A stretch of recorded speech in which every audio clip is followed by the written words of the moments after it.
Welcome to another episode. Yes. Welcome. Could you not? To another episode of 5th edition Dungeons & Dragons Tomb of Annihilation, brought to you by Stabby Cat. What? Stabby Cat. He's not stabby, he's more like pew pew. Stabby Cat is our sponsor of the day. Pew pew. He will be bringing death and destruction upon our personages. Good thing he won't be a sponsor for long. Wink. Don't worry, he's epic level. It'll take us like 12 turns of all of us hitting in order to just drop him. Fair enough. Alright, so let's do some introductions. Everybody's here today. No excuses going on this time. All accounted for and present. We're going to start with the bottom right there. We got Kashcah. Hi, I am Dungeon Master for these weirdos. Take that personally. And I hope so. Straight up from her, we have Gao, the NPC, who is played by Me, the cutest little... Wait, that sentence is not going to work. No! Gao is the cutest little kobold you've ever seen. I, on the other hand, am Rorax playing Aelia, the Centaur Cleric. You can catch me on the YouTubes at RoraxPlays. I was going to say it's played by Kashcah because it's an NPC, but hey, whatever you want to do. Hey, I recovered that in the smoothest way I've ever done an intro on this series before. So, obviously, screwing up hard enough actually helps. No, you. That's my personal philosophy. That's my job. All right, so moving on. Yes, we also have Rorax, who was just speaking. She has a Twitch channel and a YouTube channel. Feel free to check those out. And next to her, we have Nerevar. Yeah, that'll be me. I'll be playing Tobias Salazar, who is a Spacial sorcerer, who is accompanied by Eidolon Arokh, Ironscale.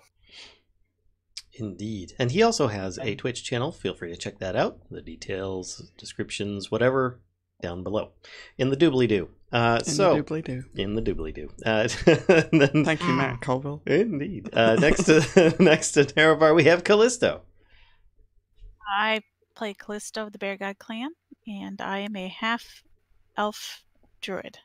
Who can also turn into all sorts of shapes and sized animals. Yes. And does so on a regular basis. Last time she was a panther. She was. Scared the crap out of a couple people, too. So then next to Kellisto, we have Lyssa. I am playing today. What am I playing? Valia Bonesmasher. I was wondering if you'd get it right. Yeah, Valia Bonesmasher. I am a Lizardfolk Barbarian, and I think I may eat the kitty. You know what I want to see? I want to see a personality swap between Valia and Natea. That would be fantastic. Jeez. Right. No. I don't know which one would be more dangerous, to be honest. And next to Lyssa, we've got myself, Vallen, the guy in green. I'm trying to work on getting a +2 camouflage bonus today. The green boy. That's right. I'm one of the green boys. So I will be playing Ulfgar Holderheck, a dwarven bard sorcerer. No, you.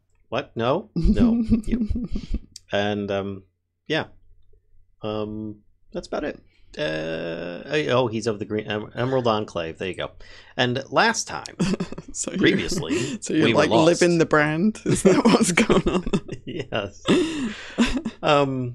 We were trying to go along this red path here, as I am detailing on the image. People that are in the game aren't seeing my mouse pointer, but we were moving along here towards this little tree bridge, and upon trying to cross the tree bridge, we were ambushed by a practically invisible assassin or hunter or whatever, ambusher, and because they were very well hidden. In the process of trying to find where they were, some of us were very badly injured and or downed in the process. Though we did find the assailant, capture them, and are currently questioning them, though they surrendered as well in the process, because we kind of caught up to them and yeah. Currently the cat, or a tabaxi, by the name of Bag of Nails, is being threatened to be eaten if they don't come up with some kind of answers quick. But also, while all that was going on, our little half-elf druid, I almost said it myself, Kellisto wandered over to this campfire over here. You can see the little green path. And she checked out some information, found some information, and brought it back in her little panther mouth. And just rejoined us in the midst of all of the mayhem that was ensuing.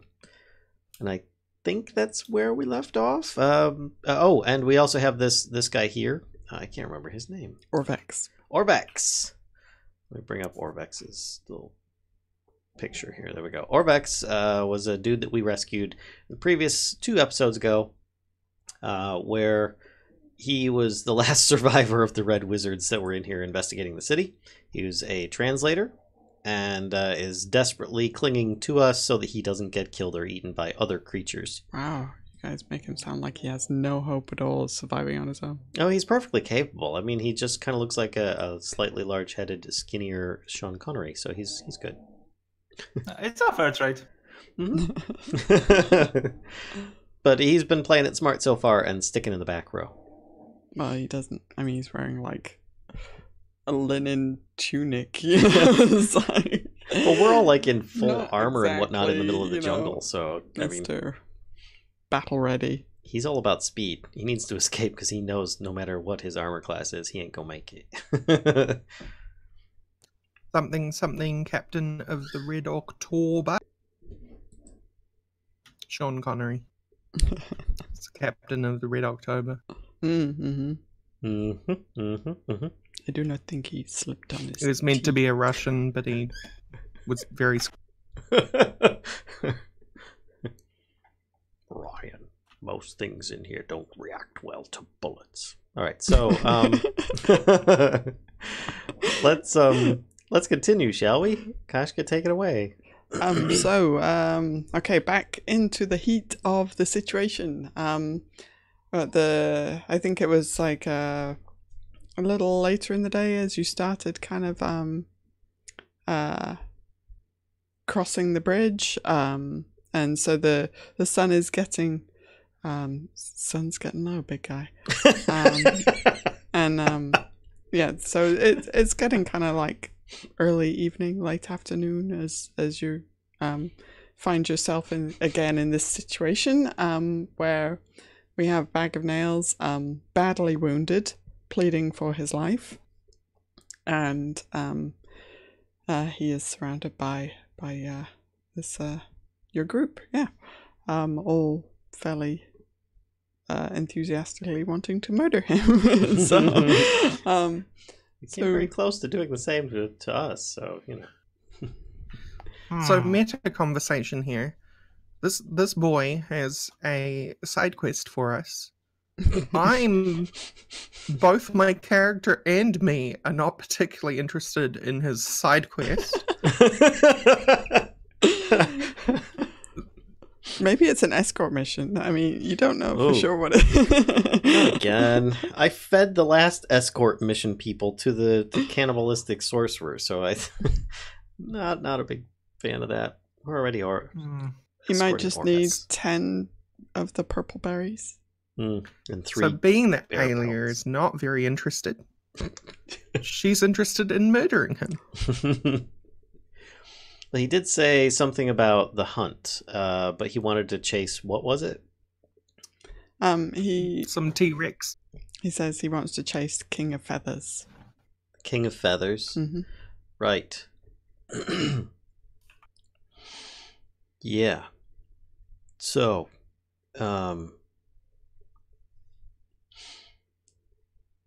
Ulfgar is not exactly very happy about stabbing people that have like surrendered. Did we take away his weapons and stuff? I No, think not yet. I think he still has them. Ulfgar would try to see if he will surrender those. He says, I understand, you think you need these to stop me from harming you, he says, but without these I have no way to defend myself from the dangers of this city or continue along my fated path. Ulfgar says, I think at this point, you've got one opportunity. You surrender your arms and we talk. We can return them, provided that the results of our conversation come out peaceful amongst us. But if you don't, we have no choice but to finish you off, as you're trying to convince us otherwise. He says, may I have them back when we are done talking? Yes. That depends. Aelia huffs and stomps a hoof into the dirt and digs. Ulfgar holds his hand out. He kind of like, you see his eyes like moving around the group. He says,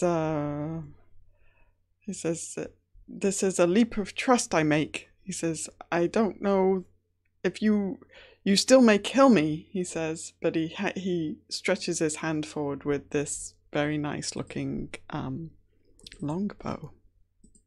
Ulfgar takes it gently.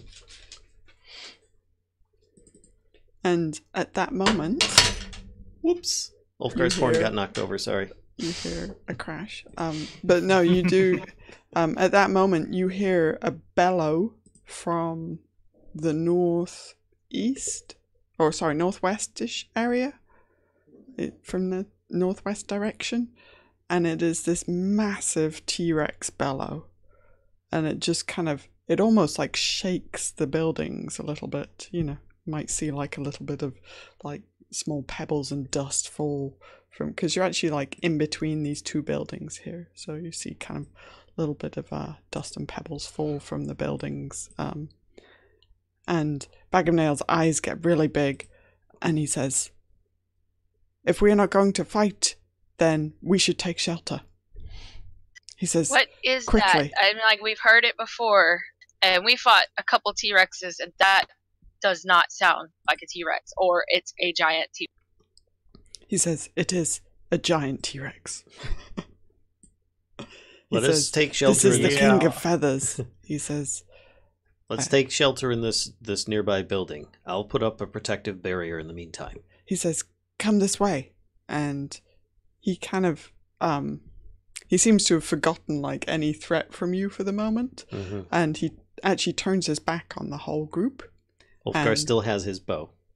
And he starts heading kind of in this direction, actually.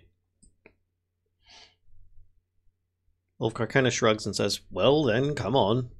He's not going to shoot you now. Wait. Weren't we just going to go to that building over there? Just to the north of us? I'm pointing. True, but that's also heading towards where the T-Rex is. Oh, okay. Never mind that. Alright. Well, we'll be in a tiny bubble, so he won't go far if I need to eat him. I wonder how cat tastes, and I'll just keep walking. So he... Aelia uncharacteristically snickers and follows. Tobias isn't very sure about the, what this our cat fella has in mind. I think he's trying to fool us. I'd like to do an insight check. Sure. He's really hard to read. I mean, cat facial expressions, tabaxi facial expressions you're not familiar with, and I don't know, like... He's very furry. He is very furry. Like, look at those whiskers. Whoa. That was... Anyway. No, you're not sure what to make of him. You don't get a good feeling one way or the other. Before we leave, should one of us go back and get that guy? Or Vex. Yeah. I can't keep up. I'll won't be get able him. to make it. Ulfgar Tobias, kind of gives you a look of thanks. And you I was see, giving quick glance for Arokh to follow the tabaxi. and Aelia, before you head off, you see Bag of Nails pulls back this, like, it's like a panel of wood boards that have been kind of nailed together, you know, and he pulls it back and disappears into this building here between the boards. Ulfgar still has stone skin on, by the Okay. way, and he proceeds to follow. Okay. Yep, he kind of like, if you guys don't immediately appear, he sticks his head kind of out a little bit. Come, quickly, quickly. Did Aelia already leave? Because I'll wait outside for her. I'm on my way. Ulfgar would go in first, being wary that he may be leading us into another ambush. Okay. So he leads you into the building. There's like there's a doorway that's kind of like half like fallen down, and he slips like between that, and then he points. He opens, like, lifts up this other kind of like almost broken trap door that's in the floor, you know, and just flips it over, basically. Just kind of flips it so it's completely like set aside, and it reveals stairs down, and he goes, I'll take you to my home. Are there more of you? No, just me. Then I'll go first. Okay. Ulfgar looks over his shoulder to make sure someone else can see where he's going. Sorry. Well, it's not me. I'm outside. To make sure that Aelia can find us. Yeah, I'll follow behind. What about Arokh? Would he be able to fit down here? Probably not. I think not. Probably not, because he's Yeah. kind of like... Actually, Aelia will probably find it a bit of a squeeze as well, trying to fit through like this broken doorway that he kind of slipped through, and Arokh will try to blend with the surroundings. He's going to try to stick next to the building. okay. So let's go over to Aelia quick. So as you guys kind of slip in the doors there of Bag of Nails hideout. So Aelia, what are you doing? I'd say I'm about halfway across the bridge, and as I approach the end of the bridge, I'm kind of whispering, "Orvix, Orvix, Orvix." Stage whisper. Where are you? It takes like a little, you calling to him a few times, but eventually he kind of like crawls out from under this bush that he was like hiding under. He's got like twigs in his what's left of his hair, and His beard. He's crawls out from under there and dusts himself off, and he looks warily to the northwest, and he's like looking at you, like hoping that you have a plan. Aelia just like looks at him, but she looks at him with a smile on her face, like, "Yep, come with me," and she indicates with her hand, "Come to me." Okay, yep, he'll follow your direction. He kind of like skulks across to you. He's kind of like hunched over, like that's gonna hide him or something, you know. And then she reaches back and like taps herself on the back on her saddle, and He gets kind of wide-eyed. and then offers a hand to help. He says, "It's been a long time since I did this," and he tries to like pull himself up and like ends up just making a complete mess of it, and his butt is dangling off, and he eventually like manages to get one leg sorted out and get himself situated, and then he's like And I gripping make onto a the squirmy saddle. face because he's digging a foot into my side. Yep. He's just making a total mess of this. But he And, gets himself situated and grips on to the saddle, like with white knuckles, you know.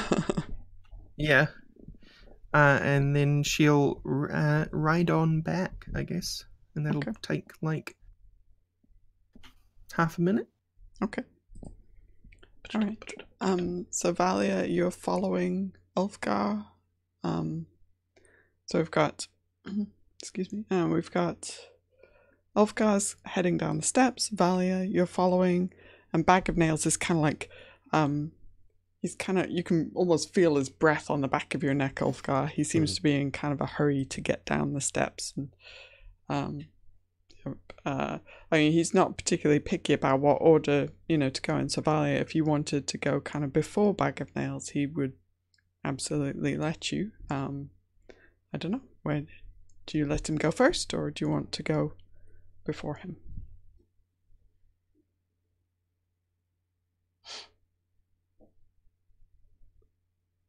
I'd basically be ensuring that Bag of Nails is staying within a hand's grasp of me at all times. Okay, so so then he'll go right behind you, and then Valia, if you want to follow them down, you could certainly do so. Okay.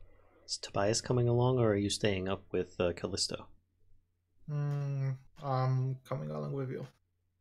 Okay. But I'm looking for any signs of traps. Do a perception check for me.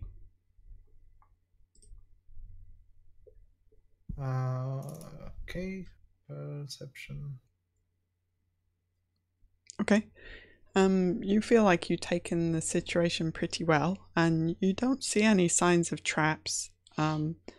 As you're going down, these are stone steps going down to what's basically like a cellar or a basement. And it's pretty dark down there. For those of you who don't have Ulfgar dark vision, would use his light spell. Oh, okay. If it started getting dark. Yep. Yeah, I mean, there's on the bow. there's very little light down there. So you cast light on the bow, and it, kind of immediately, obviously, the whole space lights up, and it's actually kind of a fairly small room. There is over one side there's like a small chimney that has a little kind of, he's got a little cauldron set up over, like, you can see coals from where he had a little fire going. He's also got like a bedroll set up. He's got like a couple of water skins hanging on the wall. You can see evidence of meals that he's had, because there's like a small patch of, kind of bones and skin refuse. Doesn't smell very great over there. So it looks like this is literally kind of his hideout. Okay. So he says, come, and he kind of like tries to clear some space for you to sit, Ulfgar doesn't sit. Okay. He kind of looks warily at you when you don't sit. He says, Ulfgar's just like waiting for everybody to make it back. Mm-hmm. He says, I know. He says, a show of friendship. This is what I need to do. He says, I understand. And he looks quite like... Ulfgar kind of shoots him a look like, you need to sit down and shut up type thing. He goes over and grabs one of the water skins from the wall and starts kind of like... he's got his cauldron and he's tinkering around at the fireplace. Ulfgar grabs a little copper wire that's on one of his necklaces and holds it up to his hand and speaks to Kellisto, saying, "It's all safe down here. There's just a small cellar room. You can come down when you're ready." I hear him, but I don't respond. Right. So I think at this point, as well, Kellisto, you see Aelia kind of cantering towards you with Orvex, like, who looks like he's about to pass out, like holding on for dear life on her back. So I just kind of like wave. Hi. Aelia And then, nods but and trots toward Kellisto. And then I say, come on, Orvax, everyone's in here. But I don't know how well we're going to get you in here, Aelia. I'm sure we can try. We can try. I'll try at the very least. Okay. So I kind of pull it back, the wood, and I kind of like motion for Orvax and push him a little bit. Yeah, so Orvax will and first he does like the most awkward dismount, you know, that you've ever seen. He kind of almost like falls on his head, and but then he'll follow your guidance and kind of scurries through and kind of just stands there like in this room that, you know, is beyond the wood that Bag of Nails pulled back, and just kind of stands there looking like not quite sure what to do next. Well, I keep holding it back, and I, say, all right, Aelia, let's see if we can get you in here. So Aelia squeezes by and then puts a hand on the doorway, and she ducks down as low as she can and puts her head in. How much clearance would you say she has, if she has any? You have to, like, in the room, you have to keep your head kind of like hunched a little bit, like lowered a little bit down to because the ceiling height is probably not gonna allow you to stand at your usual height. But I could reasonably fit down the stairs. So yeah, what you guys would have to do in order to kind of fit well, down the stairs, I'm not sure. You guys, so he slipped between like a broken doorway previously, so you'd have to kind of dismantle that a little bit, to kind of make space for you to fit through there. Let me think about the stairs. I mean, you could probably like just about fit down. It's going to be pretty awkward, I would say. So it sounds like it's going to be really claustrophobic, and for a horse person that is like 10 times as bad. So she's probably going to back away from the door and say, I don't think this will. Well, do we want to go find you a different, well, not you, I'll stay with you, but do we want to go find a different place to hide from this T-Rex? Would Ulfgar hear any of their conversation or difficulty? Make a perception check. Might hear some hoof clops and some whispering. I think you hear general kind of movement upstairs. Oop, I don't know if I just did things twice there. Sorry. Oh no, it just showed up once for me. Okay. Yeah, you can hear most of what they're saying. Okay. Maybe not like every word, but most of it. Ulfgar would use message to talk to Aelia and say, "Hold up a moment, I'll be right there." And then he comes up the stairs and says, "I can just cast the spell here. That way we have the entirety of the underground and this location here that we can rest in." But and she turns and looks at the building behind us. Aren't we like kind of in a building?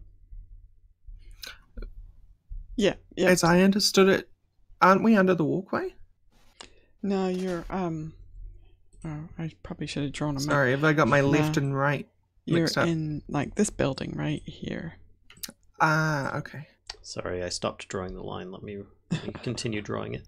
But it has Yeah, a I got low my left ceiling, and right right? mixed up. It has a low ceiling inside. So let me describe it to you a little bit better. So there's kind of two rooms that you've seen so far. There's the one room where you came in through this. It's like basically a chunk of wall that's missing. It's not even a doorway on the exterior wall. It's just this chunk of wall that's missing. The Bag of Nails seems to have put like this makeshift kind of wood panel up against that he just kind of like moves out the way when he wants to get in. Right?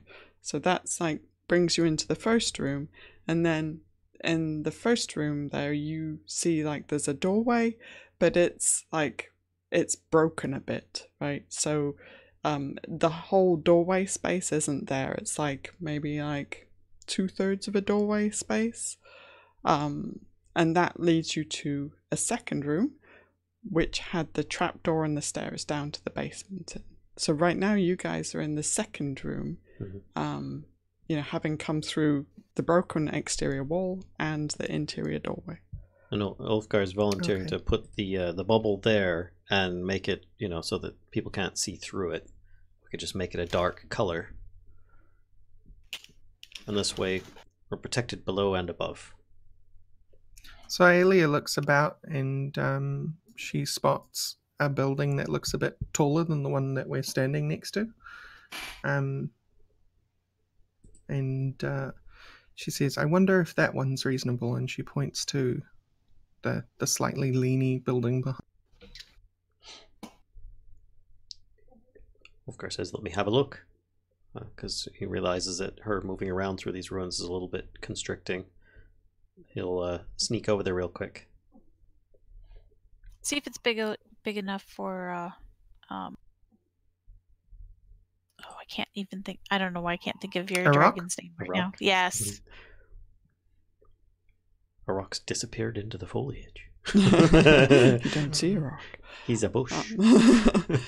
So meanwhile, down in the cellar, Bag of Nails is kind of like hurriedly moving around, and he seems to be gathering like stuff from around his little camp, you know, and he's emptying water into his little cauldron. He's got a little fire going, kind of puts the cauldron, he's got a little hook, he puts the cauldron over the fire, and he's kind of stirring, and he's looking around, okay, we can use this, and he's talking to himself a little bit while he's doing this.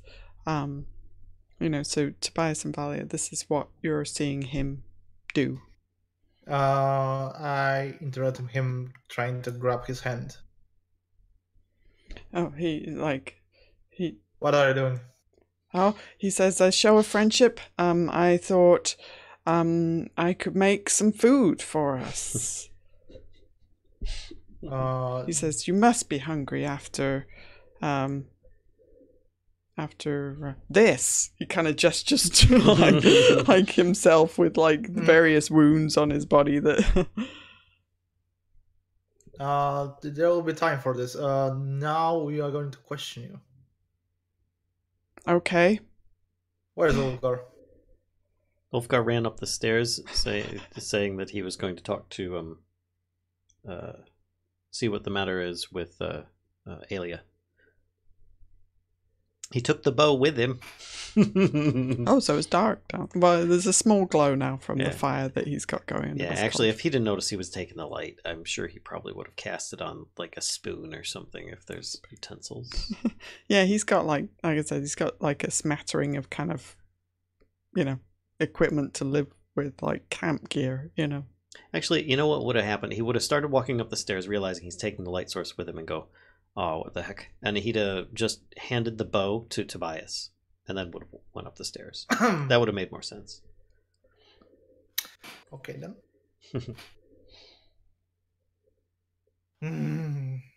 I was thinking we're just hiding here to discuss what we are about to do with you.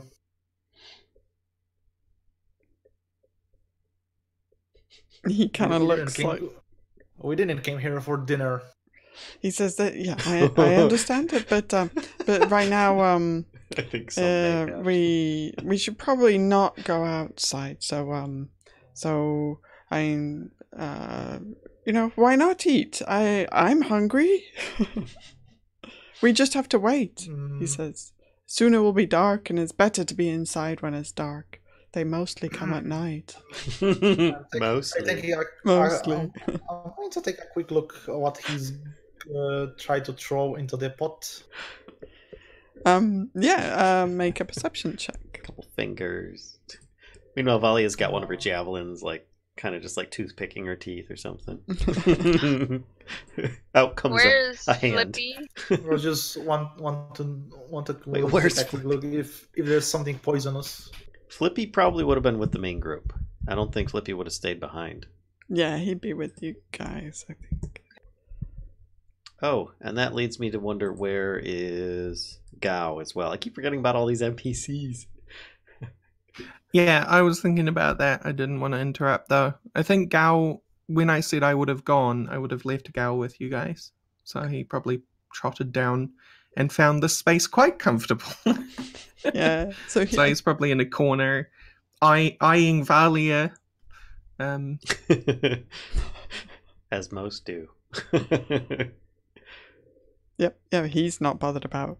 He quite likes it. Like you said, cellar, basement, pretty good. Okay. Sorry. Oh, sorry. So perception check.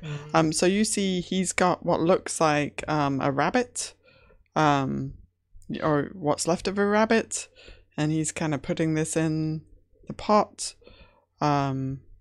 He's got like some other like bits and pieces, some leafy green bits, he's kind of like looks like he's trying to cobble together a stew.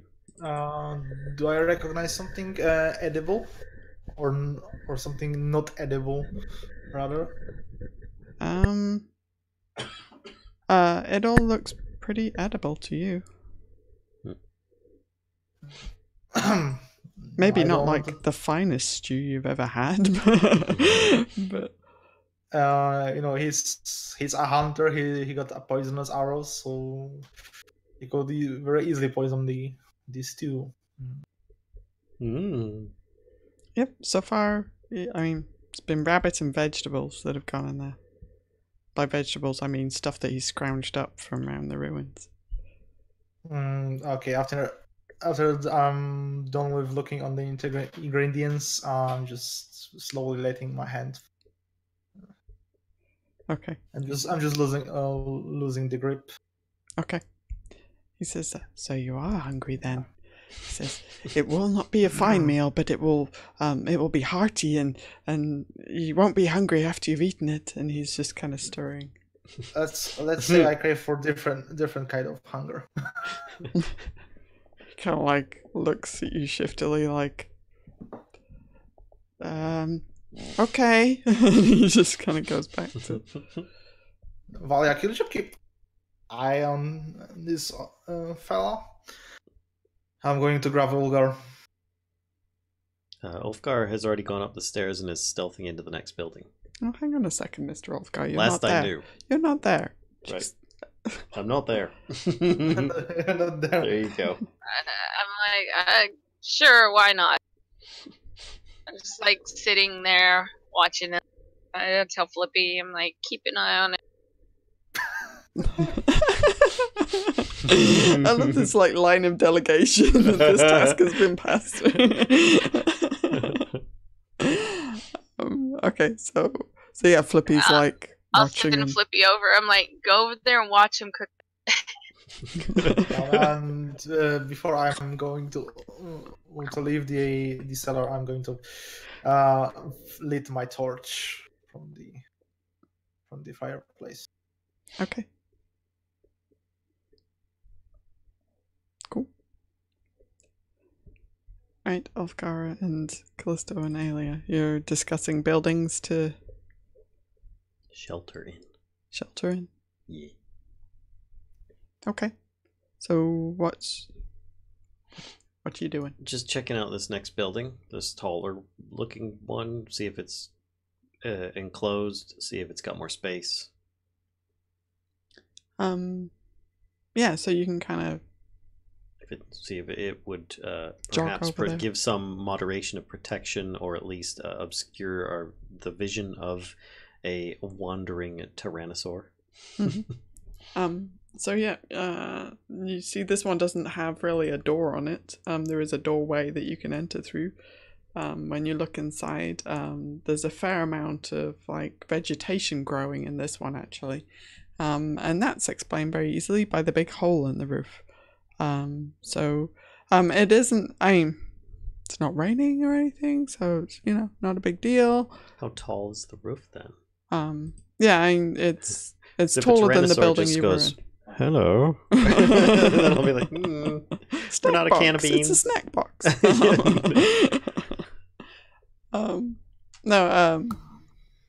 It seems taller than the one you're in. What about this one over here? Does it look intact from what I can tell? Right, which one? The one to the east. Right. Yeah, I mean they're all ruined buildings, right? But yeah, you could go have a look at that Basically, one. I'm just looking for something that's gonna not make us turn us into a barrel of fish for a T-Rex, Okay. All right. and give enough space that it won't make our party centaur claustrophobic. Yeah. So this one has some kind of, damage to the building as well. The roof does seem to be intact. Okay. Then Ulfgar would return and say, the one south of us, it's bigger, but there's no roof coverage. The one to the east appears to be bigger and have a somewhat intact roof. So I would say if there's any above ground place we stay, it's there. Aelia nods and follows Ulf. He'd lead you there and ask Kellisto to tell the others that we're going to try and have a camp in that building, and if she could tell them. I will do so. Did Orvax go with you? Otherwise, he's still standing in the room. He is still standing there. He didn't really, go one way or the other. Then I'll say, Orvax, go with them, and I will be, and I'll meet you guys over there. Ulfgar starts casting. And I go down and to the other, where everyone else. Okay. And when I get down there, I say, hey guys. You actually meet Tobias on the way. So you're like heading down, Tobias is heading up. Oh, hey. They went into a different room because Aelia can't fit in here. And I point to in which direction they're at, and I'll go get the rest of them. Yes. Okay. Well, we still have to discuss circumstances of our fuzzy friend. Okay. Well, I'll bring him with us. Does Or try everyone to. see that Ulfgar has turned into... Yes, I saw Pixels? that. I thought it was just me. Yeah, luckily it doesn't seem to be. What? I mean, it's not on Twitch, so. It looks like a modern. 'Cause it's- You look... Yeah, you look like an oil or water paint. Yep. Like me or like my little avatar on the screen? No, your You camera in personally. Discord. You. Oh, Let's make it worse. Oh, wow. Now it's Oh. Cubist. That's great. I mean, you look alright on Twitch. Okay. Oh, there it goes. Okay. Okay, Hi. back to the game. Alright, back to the game. Back to So the game. I go down to where the others are, and I say, hey, You see Flippy is staring at the tabaxi. Like he hasn't blinked in like 10 minutes or something. we're gonna camp in a different building. If you would like to come with us, including you, Mr. Cat. He's like, he kind of stops mid-stir and he's looking at you with the spoon, and he's got like the spoon in his hand, and he's like, it is safest underground, he says. This is safe here. Well, we can't all fit down here. I'm sure once Ulfgar talks to you, maybe he'll let you just come back down here. But we can't all be here. So why don't you go talk to him Says, for a little bit and then come back down? he looks very like undecided. He stands there for a second. He's looking at his stew. He looks at his pack. He looks at you, and kind of does the same again. And then you see he like picks up a small pack, slings it over his shoulder. Then he kind of takes a bit of his bedroll or something like that, wraps it around the handle of the cauldron, grabs that, and then says, okay.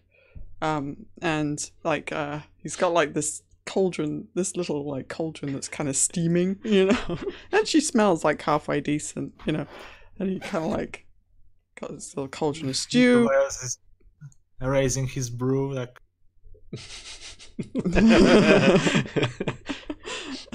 Okay, if you're ready. Why don't you We guys can all come back follow here me? afterwards, right? He says. I think, well, not all of us, no. I can come back here afterwards, he says. I don't see why not, as long as you have good answers. He kind of looks a bit confused, but goes along. Assuming King of Feathers doesn't eat you first. He says, I if he just eats slap me, him. I just he'll kind of eat you. pat him on the back, and I'm like, "Let's." He says, it takes more than one humanoid to fill the King of Feathers' stomach. And he looks around at the group, kind of like, there's a I moment said, of I'm like sure we'll find coldness in him. Yeah, I'm like, I'm sure we'll find somebody to feed to him. Off he trots. He's kind of like, Sorry. kind of lopes after the rest of the group. I just tell him as we're walking. I said, we fought many T-Rex, undead and alive. We're still here. So we're. He says, you have not seen the King of Feathers yet. That's okay. He'll be king of meat chunks when we're. Jeez, oh, Pete. He says, you seem like a worthy hunter. We could hunt him together, he says. I've never hunted a cat, but I think it'd be great. That's not what I had in mind. Oh. He says, Okay. he says, never mind. He says, the glory will be mine. I will kill him. Okay, we'll see. Or I will Killing die blow a gets the trophy. valiant hunter's death. It's written in my fate. I mean, I told you I could give you that. But... He just kind of, I don't understand you. And like, All right, guys, I let's said, go. we'll hunt as we're walking. I'm like, fine, we'll hunt together, but I'll get killing blow. no. It's been Aelia almost every time, just so you know. He doesn't know that. You're not. Alright. So yeah, I've 30 seconds walk and you're at the building where Ulfgar and Aelia are currently hanging out. Ulfgar seems to be casting. That takes you like 10 minutes, right? It does. Yeah, so Really he seems to be ritual just kind of finishing up casting his Can I smell the stew, by the way? once Bag of Nails enters the building, yes, it kind of begins to waft. It smells like rabbit and a little bit like herbs as well. Like, it smells pretty decent. She looks around, then looks at Bag of Nails, sees the cauldron, sees the steam coming from the cauldron, like between a canter and a sprint up to Bag of Nails, and then with a front hoof kicks the cauldron and goes, "You idiot!" Mm-hmm. He like scrambles to grab the cauldron. No. She says to him while he's like on the ground with the cauldron, says to him, "You're a hunter. You understand what animals." And she points to her nose and then points to his nose, and then the King of Feathers is going to smell that a mile away. What are you doing? He says, he turns to Kellisto and says, I told you we should stay underground. Safest underground. They don't see the smoke. They don't smell my food. Well, maybe I'm she'll just left like, the food well, behind. yeah, I'm like, well, we're here now. And I just toss him a piece of dried fish. Tobias is gathering everyone's attention. I know what's going on here. Tell me, Bag of Nails, have you been banished by your tribe? He says, not banished. No, he says, I chose this. I chose to leave. He says, I am old now. Therefore, there is nothing left in my life. But this final hunt. So do you just want to prove yourself as a worthy hunter? He says, yes. Aelia stops, like, being frantic, looks at him and says, "Were you a worthy hunter when you were younger?" He says, that is yet to be seen. He says, when I die, they will, my God will judge the skein of my life. Did you make successful hunts when you were younger? Yes.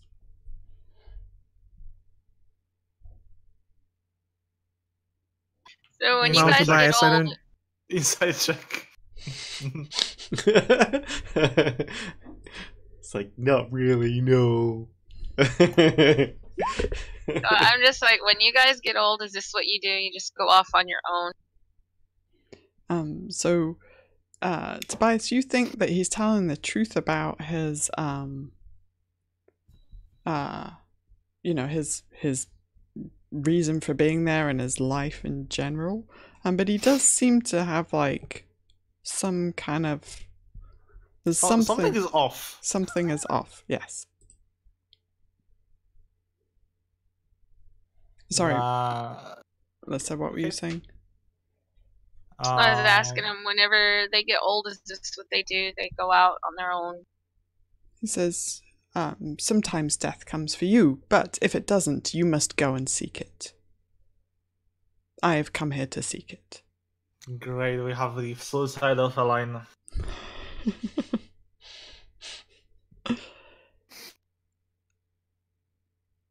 He says, do you want to die asleep in your bed? Says, the shame of that death is too much. He says, there was, and he kind of hesitates for a minute, and he says, I came here for a second reason as well. He says, Aelia actually, like, straightens her back and looks at him with a little more respect when he says it's a shame to die. Because she feels like, yeah, that's about right with my tribe as well.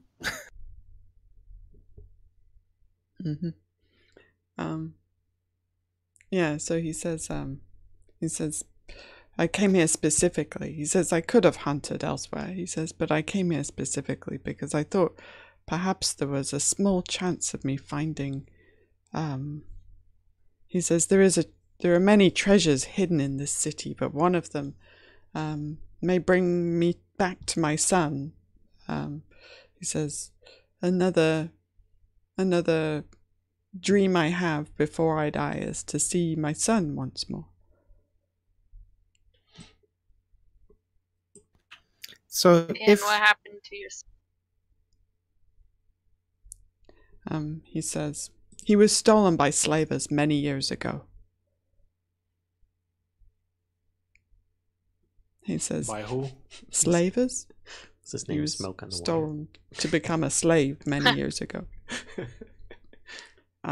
He says, there is an artifact here that I have heard of. It has a legendary power to bring lost loved ones back together. Are you talking about Aelia picks up and says, that is wrong. You should not ever bring the dead back. He says, no, I don't. Well, he may be dead, he says. But that's not what this does. He says, it just helps me find him.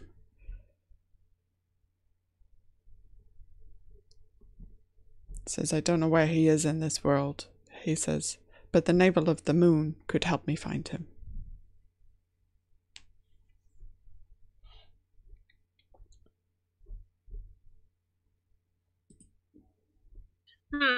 And he looks kind of like Ulfgar.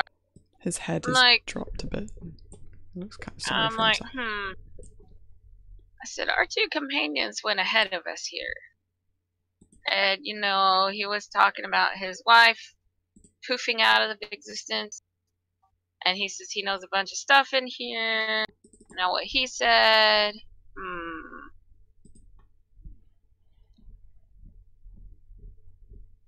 Do you think he might be after the same thing? Try to make his wife go poof back here? Are you asking Ulfgar? Or are you just saying this out loud? Yes. Yes. I'm asking everybody, but yeah, mainly I'm looking at you.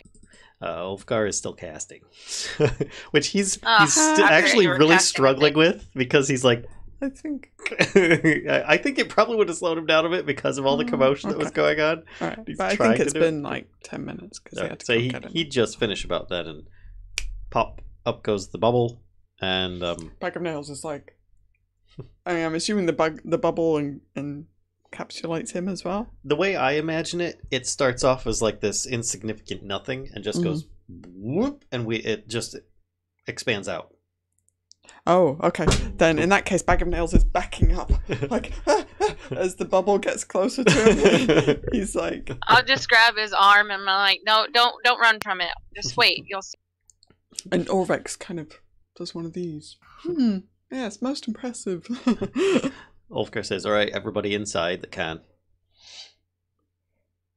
When you grab his arm, he his whole body goes rigid, Valia, and he squints his eyes shut as like the bubble passes over him. And I'm just like, Giggity.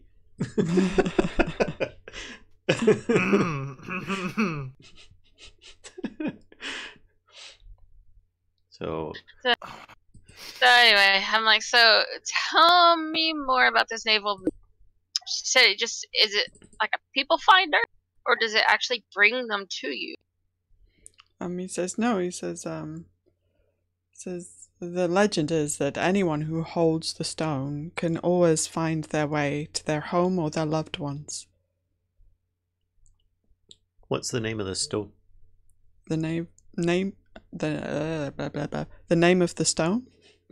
For a minute, I'm like, if it's blah blah blah blah blah, Blah, blah, then blah, I'm blah, blah. screwed. And Navel of the Moon, right? Yes. Navel of the Moon. Yes. Navel of the Moon. Have you ever heard of the Soulmonger? Nope.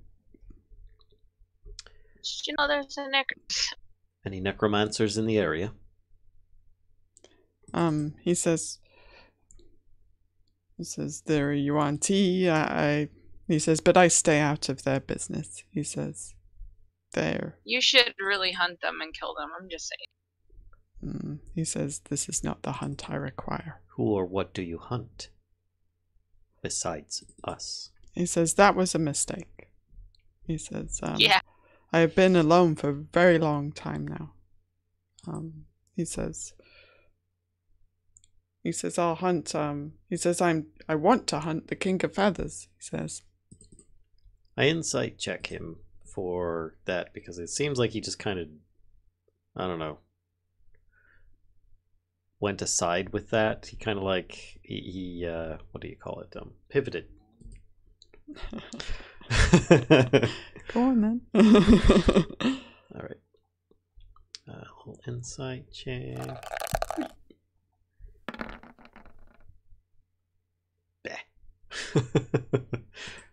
He seems honest enough. You say it was a mistake, but we are clearly not a Oh god. We are clearly not a T-Rex. He says, of course, but he says, I've been by myself for many months now. He says... Ulfgar's stone skin has worn off already, by the way. Okay. Says... I was like, he shot Aelia first, right? Yes. I'm like, well, I said, did you shoot her because she looks tasty? Because when I first met her, she looked pretty kind of weird, a little weak and tasty. But I mean, I totally get it. So I just no offense. Aelia is wide-eyed and just like pale as a sheet. He Why? He says he looks like you a bit confused, and then looks at Aelia. I would not eat you. He says, no, I just I was confused. He kind of looks like. Are you he's getting a losing bit your muddled. mind, old man? He says, how do you know if you are or not? And he looks like he's starting to get, like, he looks like it hurts to think about that kind of like. When you shoot people who are people and not animals, do you not question yourself? I just kind of look, when you say that, I just look at your hooves and I just look back at everybody else and I just look at the floor. he says, there are groups here who have attacked me. He says, there were some humans and red and the Yuan-Ti, and he says, I had no reason to think you were going to be my ally. So the But humans that were here, that the Yuan-Ti took, they attacked you as well? And I look at, our little companion guy here. I forgot his name. Orvex. Yeah. Orvex. Orvex says, I have never attacked him. He says, what do I look like, a warrior? I mean, but the people you were with, did they attack people they saw in here other than the Yuan-Ti? He says, they seem to be in a rush, and sometimes if people get in the way, then... Yeah, I take that as a yes. I look at Bag and Nails and I'm like, you're right. I would eat the humans too. Sorry, Nervar. I'm just like, I'm gonna eat this person and this person and this person. Ulfgar's just been shaking his head this whole time. But I'm just like, I just look and I'm just like, well, that explains a lot. I mean, to be fair, I think I would be pretty paranoid being alone, being attacked by multiple groups of different people and species and beasts and, so I kind of get it. Said I was alone for a long time before I found people.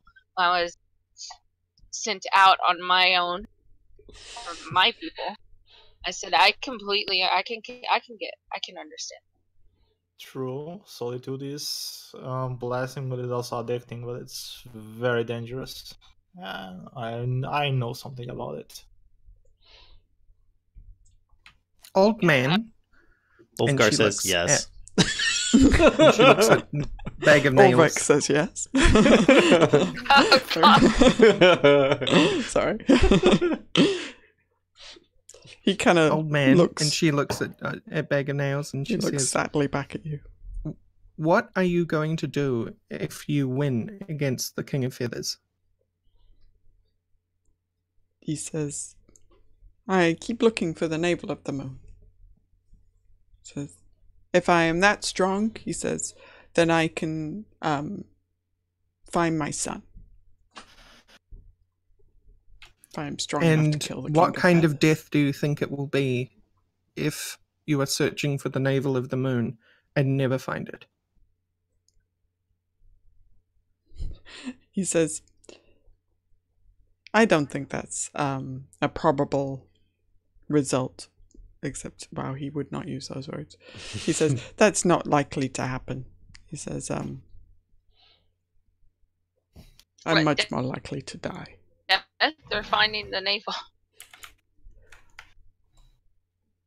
What clues do you have to finding this stone? He says, very little.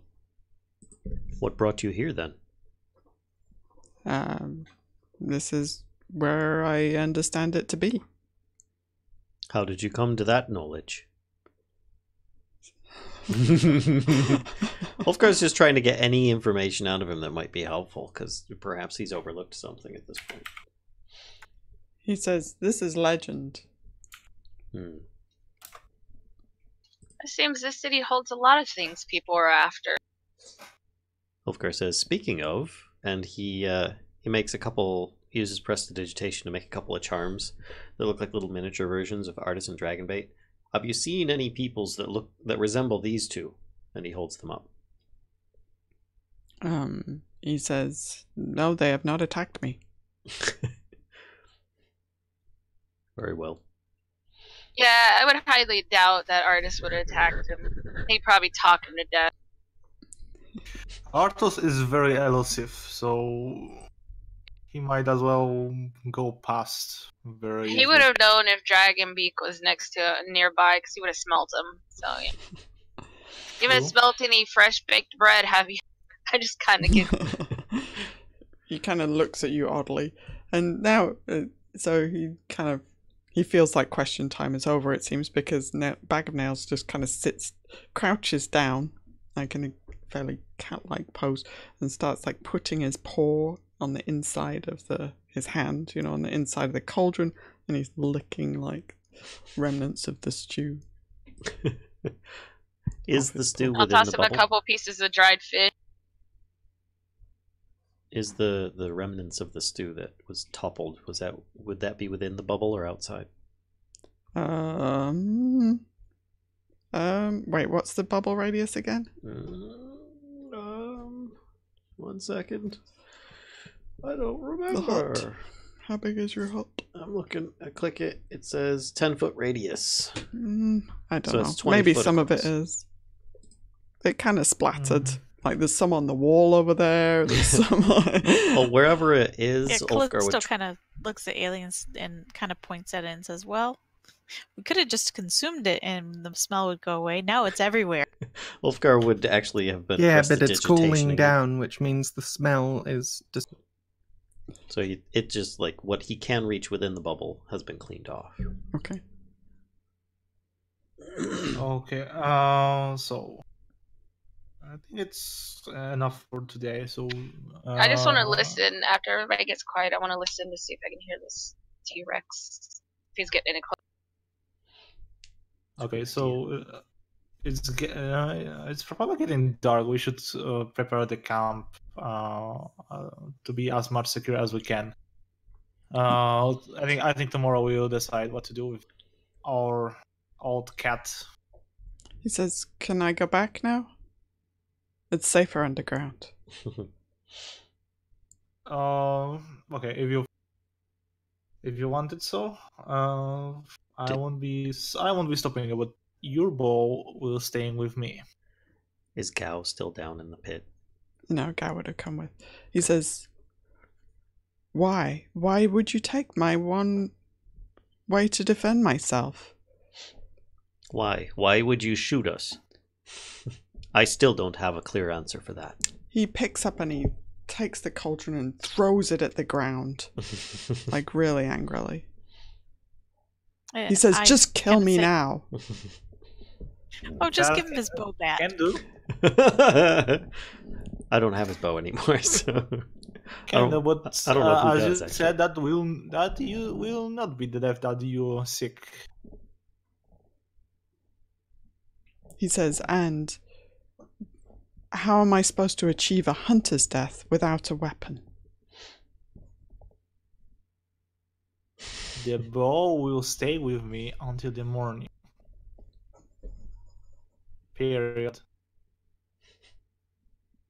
Callisto kind of scowls at you. Be like, "Oh, jeez."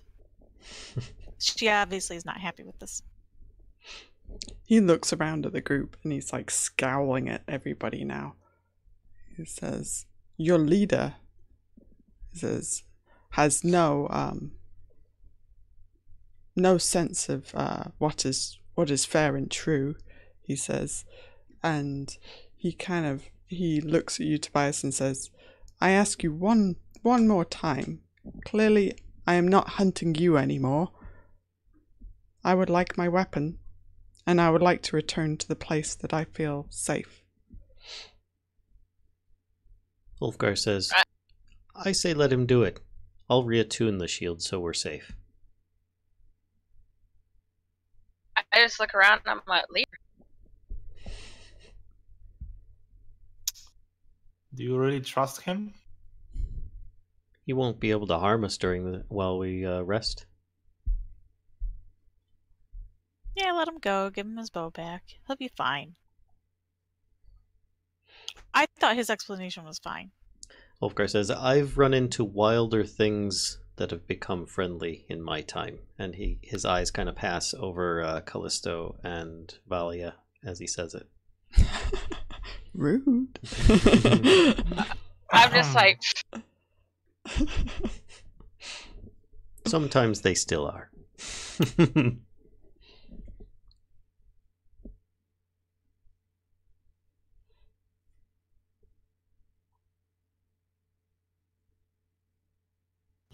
Aelia well, remains Aelia, silent what do you on the do? matter.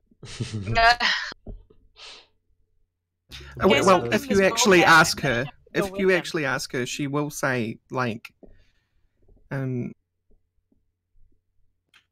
don't like the idea that a tabaxi that almost killed me using poison arrows is particularly fair, and she, like, enunciates as she eyeballs a bag of nails.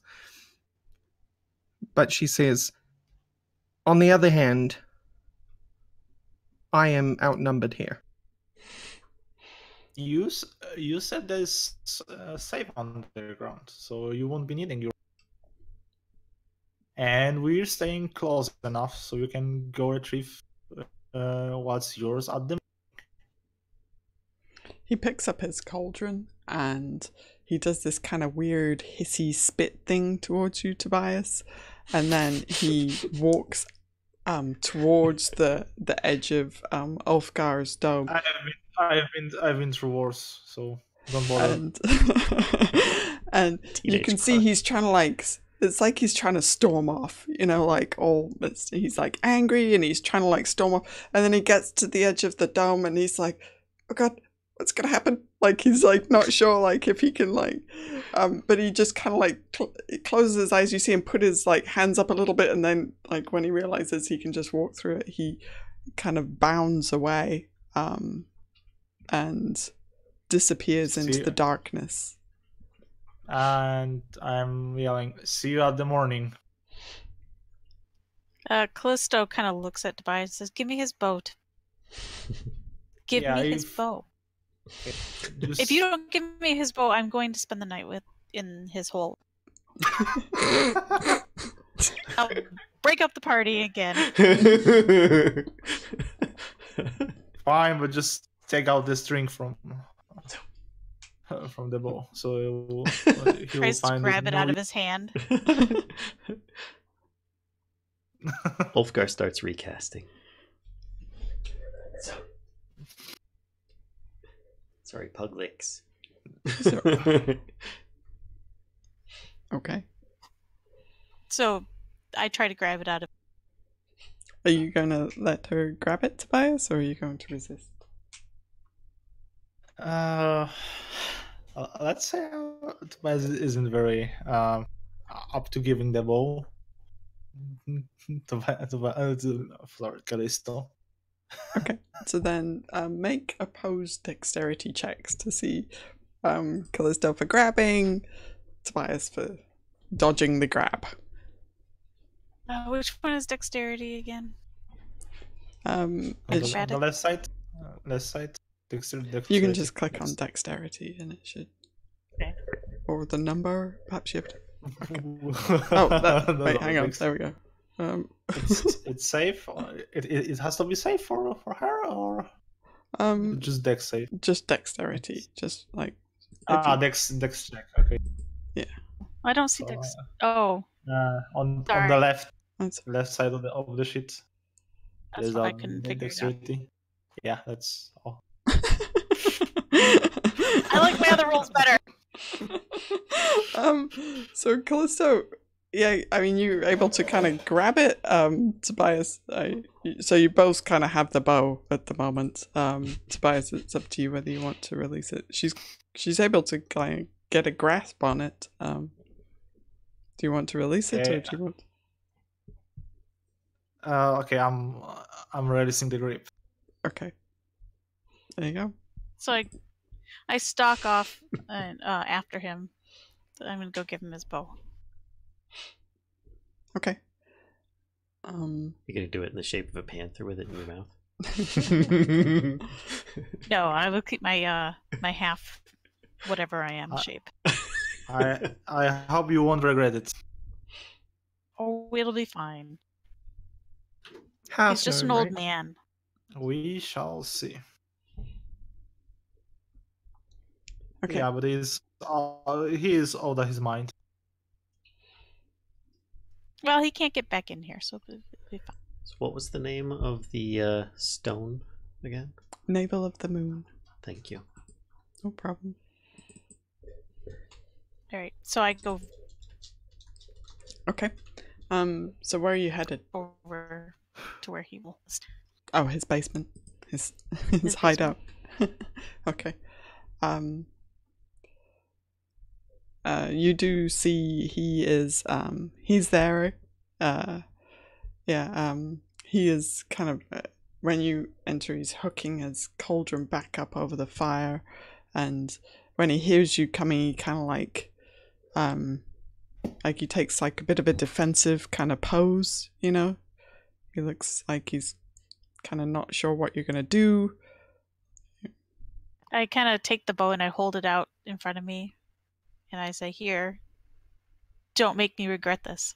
His eyes kind of get wide, like at this, and he takes the bow and kind of bows his head a little bit and says, thank you for this.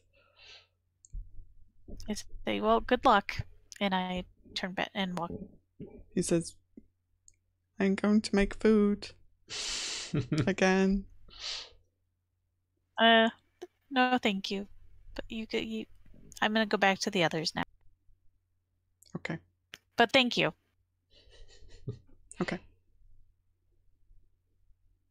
Right. Yeah. So when you leave him, he is kind of pottering around by the fire. Trying to kind of recreate his stew. Bubble, bubble, toil and trouble. There's a hand like down in there. Hits it with the spoon. Finally, they're gone. When I Right. get back, I just stalk over to my bedroll and I lay down, go to sleep. Okay. So while she's gone, is anybody doing anything, or does it finally become quiet to where Valia can listen for the T-Rex? Yeah, on Aelia's part, she's just kind of peeved unconditionally, so she's gonna have an angry sleep. Okay. And Ulfgar's recasting the bubble with Bag of Nails being excluded. Ooh. He's out of the Cool Kids Club. So Valia, yep, you're able to kind of listen to the... Death save? What? Who did a death save? What did Yeah, you I accidentally clicked on that. Don't listen for T-Rexes that way. It was his death save, so he failed it. All right. The T-Rex just keels over. Yeah. Make a perception check. See what your lizard folk ears hear. Her ear holes. So you don't hear you've heard T-Rexes. You've almost got like a little bit of PTSD going on with how many times you've encountered big T-Rexes that trying to eat you. So you're kind of quite attuned to their approach, and you do not hear any kind of sound of this ginormous T-Rex, or as Bag of Nails would have you believe, he does not appear to be in the vicinity.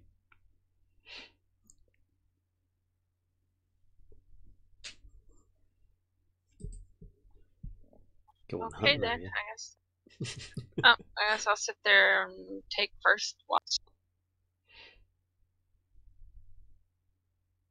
Okay. Shortly after Kellisto arrives back. So yeah, if you guys want to settle in for the night, then yeah, you can do watches or whatever you want to do.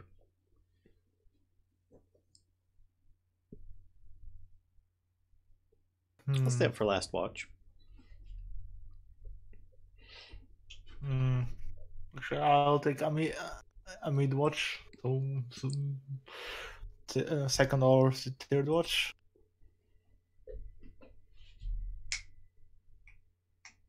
Okay. Is anybody taking... Wait, which one were you going to take, Valia? She was doing first. First, okay. Anybody else doing a watch, or...? Not high. No, I went to an angry sleep. Callisto feels really bad for people who are alone, and is really kind of pissed off about the whole thing. Plus, she has a thing for old. She feels bad for old people. Lonely old people. Yeah. Ulfgar, how about you? You doing a watch, or? Yeah, I was gonna stay up for the last watch, whatever that is. So. Oh, now I get it. Kellisto's a half elf, right? So she's technically really old. No, but I was raised by an old man in the woods. Oh. A wolf man? No. It was half wolf. Well, he wasn't half wolf. I was raised by wolves and an old druid who taught me how to be a druid. Druid make druid. Did he also teach you how to drink? No, Ulfgar did. Come on, focus. What the heck? There we go. I lost my thing. There it is. I found it. Okay, so just do some rolls here.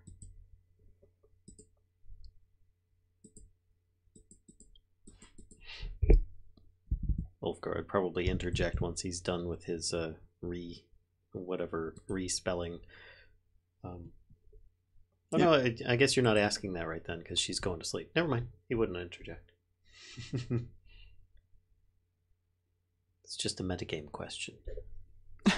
Yes. Hang on. Okay, so the night passes without any major interruption. Darn straight. You hear movement from outside occasionally during your watches. And you hear kind of nocturnal kind of wildlife, general noises that you're actually somewhat familiar with from spending so much time in the jungle. But you do hear some other movement as well. That sounds more like a bipedal something moving outside the building. The tippy tap of little lizard feet? Tippy tap of somebody's feet. Would anybody go and investigate these noises? Well, Ulfgar would not. Who is up? Who is up at the moment? Oh, let's find out.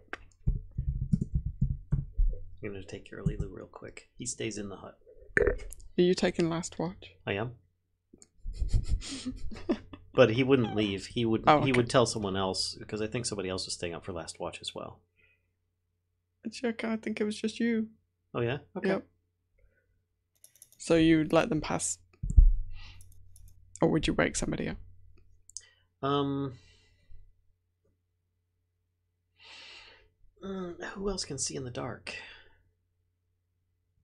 Kellisto, and you went to bed first. He probably would wake up Kellisto using his message spell. Just so that it's, like inaudible to others. Are you going wah, wah, No. wah? No, he'd say, there's some movement just outside the dome. I don't know if you wanted to check it out or not. The others can't see in the dark. Are you up for it? I kind of groan. Yeah. And I get up. And I'm immediately, though, going to turn in to go something else. Alright, be right back. Okay. What are you going to turn into? I think I'm just gonna go ahead and turn into a cat, like a regular cat, Okay. and then go investigate quietly, stealthily. Okay. So there should be stats for a cat, because you will need to do like a stealth check. Let's see. So I have something up here. They get +4 to stealth, so you Okay. could do, if you could do a stealth check, and then they get a +3 to perception. But wait, hang on, perception is wisdom based, right? So you keep your own perception, I think. Hang on, Arokh is outside the. Ah, that's true. So Do he notice something? Something awaken him? he. Oh wow. Okay. Could Arokh make a perception check as well, please?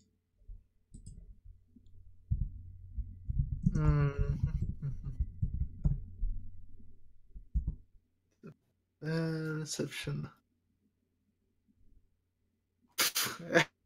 He sleeps like a rock. Okay, fair enough. He must have fallen asleep somewhere.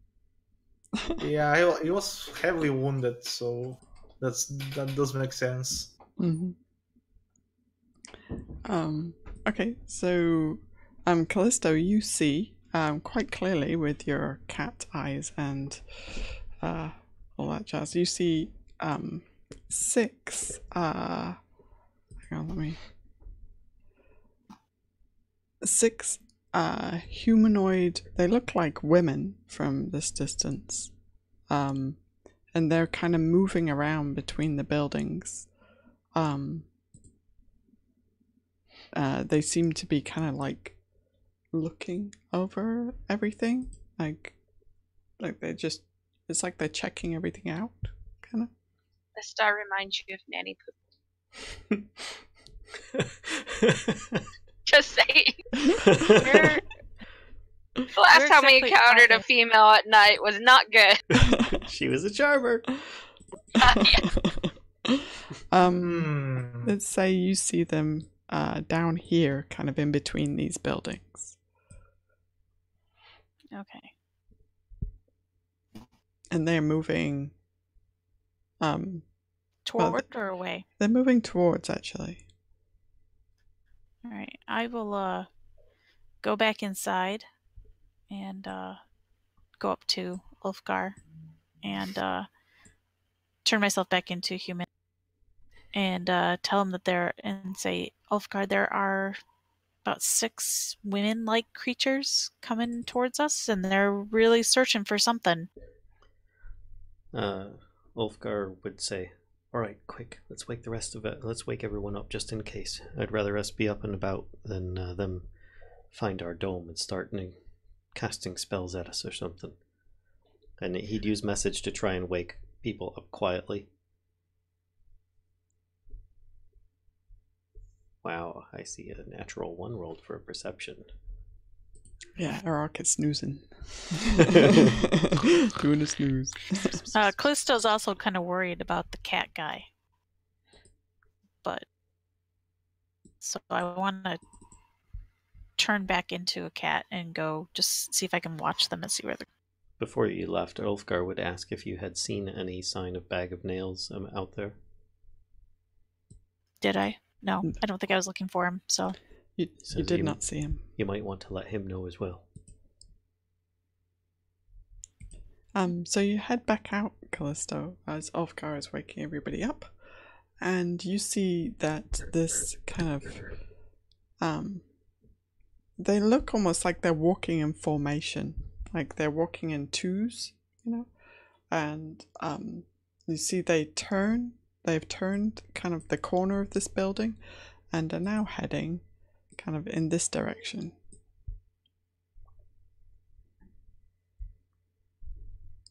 I just kind of, concealed myself and just watch. I'm waiting to see where they go. Okay. So they actually, on your... Hang on one second, let me... You hear them kind of... With your nat 20. You hear them speaking... Let me check the languages that you speak. Because they are kind of whispering to each other a little bit. I speak Common, Elven, and Sylvan. Okay, this is not a language you understand. So you hear them whispering to each other, and then they actually... You watch as they kind of climb up onto the causeway up here. You know, kind of actually... Sorry, Ulfgar, I'm moving you out. Oh, sorry, wrong way. They climb up onto the causeway up here, perhaps like right where those two little dots are, and then they start walking away from you.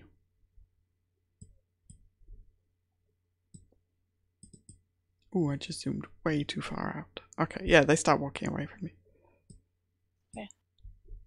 I'll just stay there until they lose sight of them. Okay. Alright. Yeah, I mean, a few minutes later they have disappeared kind of from view. The angle with the height of the causeway, they're just kind of, you know, walking. The last time you saw them, they were walking in this direction down the causeway. Then I go back inside and turn back and let them know that they turned away. They went up to the big wall and went in the opposite direction. I just realized I still have the turn order up here from when you guys were Did you get any? Did you get a look at them? Were they Yuan T? They looked like human women. That's what I saw, right? Yeah, they look like human women. They were they weren't particularly like clad in like armor or anything. Which was quite odd. They were just clad in like regular clothes, but they were walking like they're in a formation. I'll describe what I saw was human-looking women speaking some language I didn't know. So it's not common, not elven, not sylvan. Would I have recognized it if it was that one that Valia speaks? Because I've heard it a few times. Oh wait, what do you speak, Valia? Draconic. Hang on. I don't think that was it. That was not it. I speak Draconic, Common, and Dwarf. But it was Draconic that I've heard, so I would have recognized that. Yep, but it was not Draconic. And they were just kind of marching around. It's kind of weird. That is strange. Did you see? So Aelia is rising from her sleep at this point, and she says sleepily, "Did it sound anything like this?" And she speaks Undercommon. She introduces herself in Undercommon. It doesn't sound like that was the same. Whoops. Ulfgar would mention a few terms in Goblin and Giant, following her lead. Nope. Maybe we should go ask the cat. Orbex, have you known any humans to be in this area that you've run into in your encounters? I forgot that guy was with me. You guys have this like encyclopedia walking around with you. He says, I doubt very much they were human. He says, much more likely that they were Yuan Ti. I thought Yuan Ti were like half snake. He says, not all of them are like that. Oh, right. Okay. He Can't says, say I've really met one before. He says, the purebloods look like humans. He says, except for the eyes. Ulfgar looks closely at Tobias' eyes. Says, do they look like those eyes there? Orvex kind of rolls his eyes at you. He looks at Tobias. Is he serious? He says, I can't tell with dwarves. Well, Ulfgar, his mouth often is covered by his mustache and beard, so you'd probably be able to tell from his eyes, though. What language do the Yuan-Ti speak, Orvex? He says, well, if it wasn't Draconic, then most likely they were speaking in Abyssal.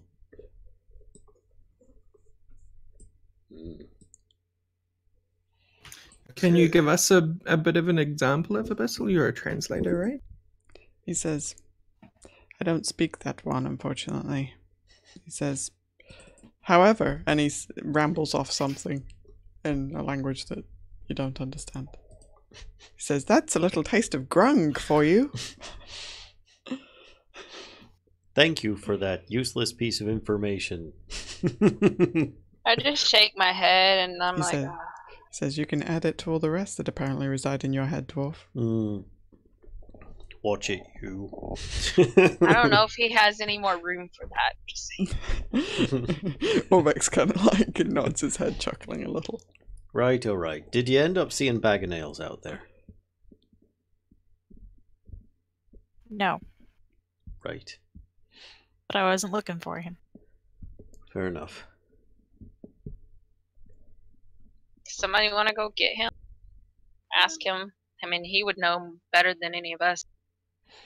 Yeah, we could always check on him in the morning. He's probably be freaked out if we went over there now.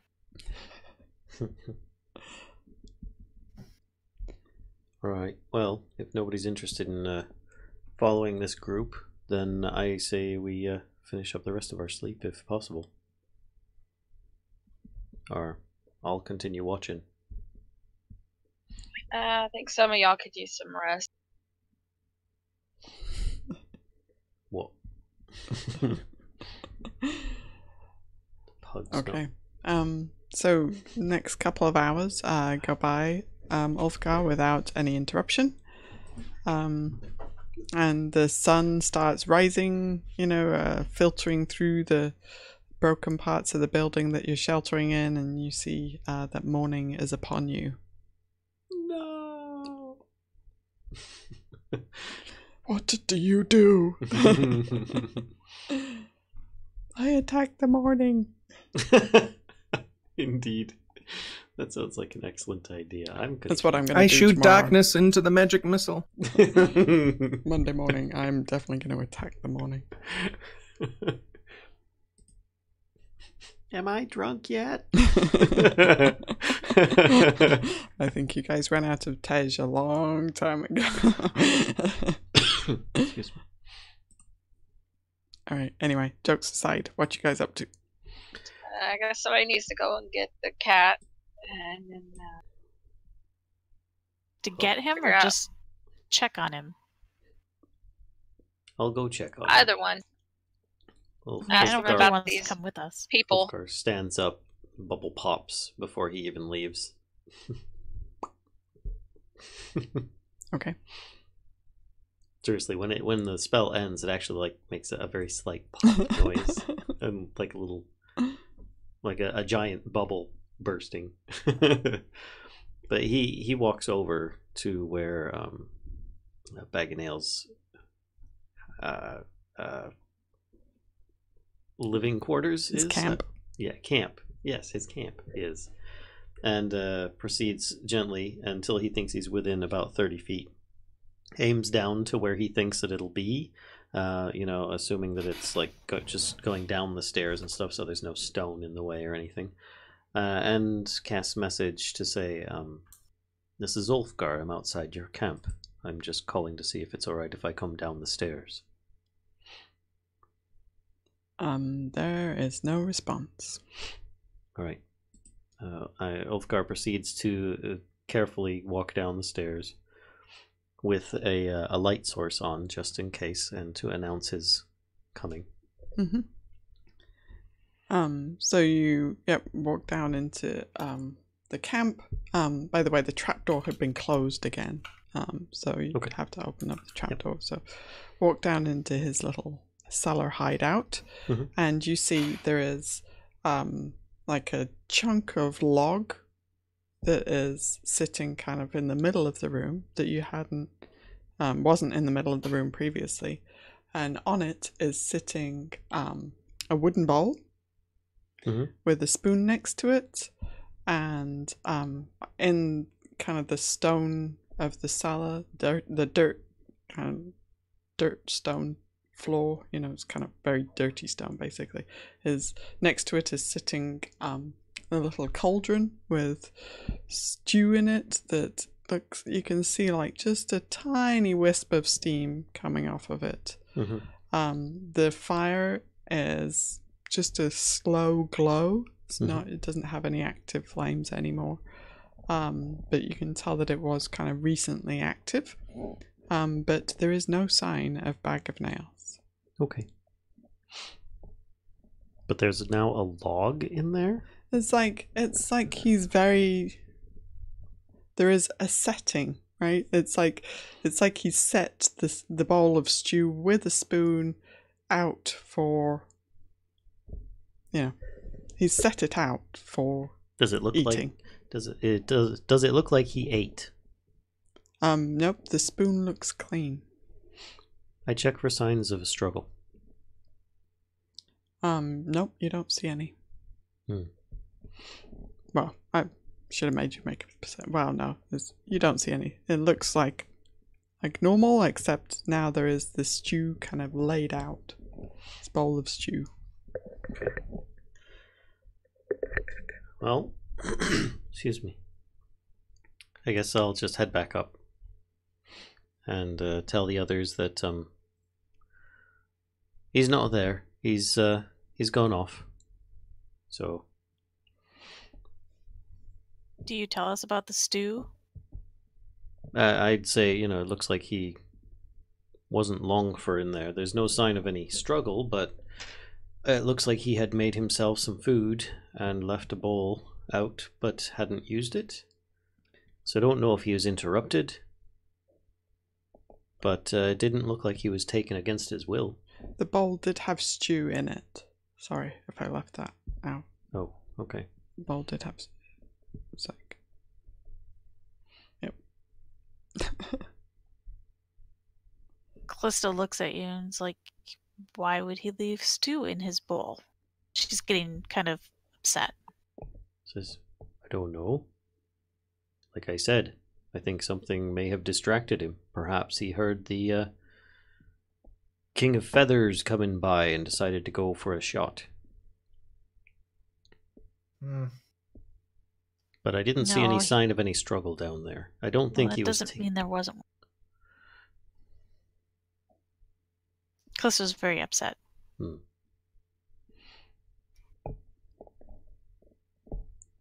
Go have a look. All right, Kellisto, let's go looking for him. Okay. She's like, okay, so I'm gonna turn into a mastiff. Do you think that those Yuan-Ti women would have had anything to do with it? Well, I watched them, and it didn't seem like they came over this way. I was watching to make sure they went the opposite direction. Unless he was foolish enough to go out at night. Well, I'm sure either way he probably wanted to have an early breakfast and get away from us. But the stew doesn't make sense. Did say it was untouched, Ulfgar. Was it untouched? It looked, untouched. Yeah. The bowl looked pretty full. Either he only had one slurp of it, or he went back for seconds and changed his mind, but I don't know. It didn't seem like, after what we were witnessing, that he would have just left it sitting like that. Well, I'm just going to go sniff around a little bit and see if I can... I mean, we can't search this whole city for him, but maybe I can just get a scent. Aelia If will not... follow. Okay. So you guys are you heading back over to his camp, or? Yeah, and I'm going to turn into Mastiff so I can get a scent. Okay. All right.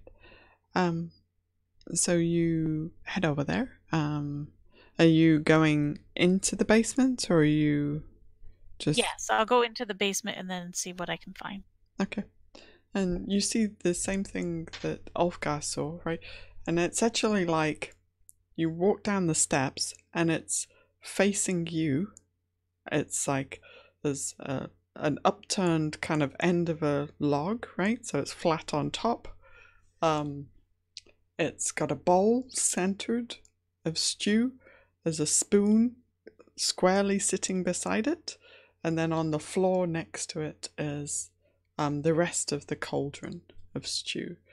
And you look at the bowl, and the bowl is almost full of stew. It doesn't look like any's been eaten from it. And you look at the cauldron, and the cauldron's pretty full as well. It looks like what's in the cauldron plus what's in the bowl equals a full cauldron of stew. But well, make a survival check to get his scent and see you can track him a bit. Okay. Oh, that's big. So from that survival check as well, the cellar appears to be presents itself in agreement with what Ulfgar had said, that there doesn't appear to have been a struggle down here at all. And you do wait, hang on, let me look at doggo stats.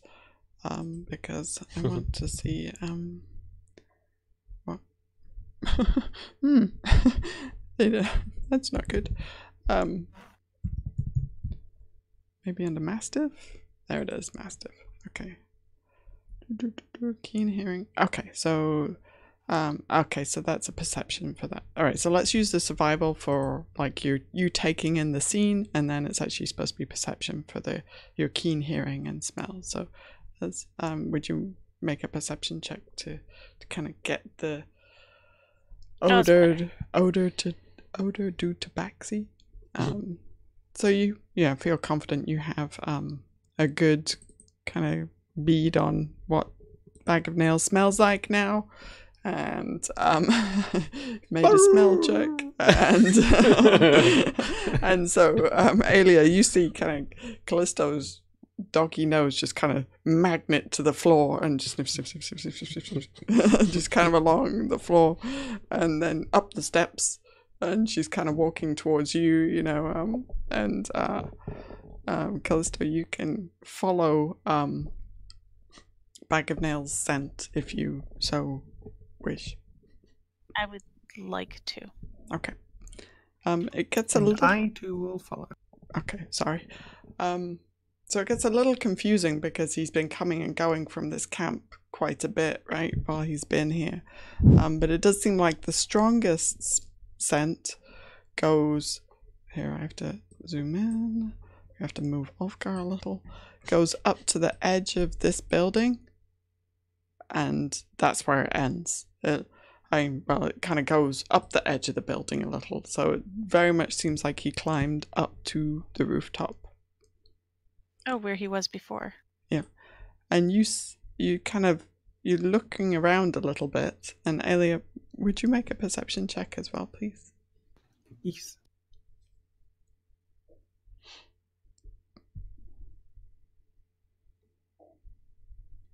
Okay, so two of you see a shadow kind of over in the tower here, and it's kind of like you see silhouette, like it's facing towards you, or you see like the outline of it, right? So it's kind of either it's the front of the person or the back. And it does look like it has pointy ears. So it's there for just a second and then darts away. And well, I feel better because I think that's him. But I decide not to approach. So I kind of start moving back towards our. Now that I've sort of seen him, or I think I've seen him, I'm okay. Okay. That was weird, but he's a weird guy. Aelia looks up at the tower and then looks at Kellisto, who's turning around, and is like, "Are you sure?" She kind of barks once. Lightly. So it sounds kind of like a confirmation. Yes. All right. Aelia will then follow Kellisto back, I guess. Okay. So while they're doing that, Tobias and Valia and Ulfgar, is there anything you're doing? And Gao and Flippy. And Gao and Flippy. Yeah. And Arokh. And Orvex. And Arokh. Is there anything that any of this big band of folks is doing? I think we're getting ourselves up. Picking up. Gao is digging the dirt out from under his nails. Okay. He's been preening himself more lately. Does he buff his crown occasionally? Just kind of like... Exactly. Okay. He's feeling very self-important. The rest of us are probably eating some kind of food or something. Orvex, if you're not doing anything, Orvex will recant you of... he starts trying to kind of teach you Grung, actually. He says, to say hello in Grung. The formal greeting is blah, blah, blah, and the informal greeting, if you're friends with somebody and you've known them for quite a while, then it's this. But you should always use the formal greeting if you're speaking to an elder Grung, and he starts, like, kind of talking to you about the intricacies of Grung language. I just get up and walk off. Okay, I'm done with you. Gao says, there is no more important language than kobold language. And then he speaks like, he says, I am a wonderful king in... Okay. Orvex says, I don't speak that language. He looks kind of almost embarrassed by this.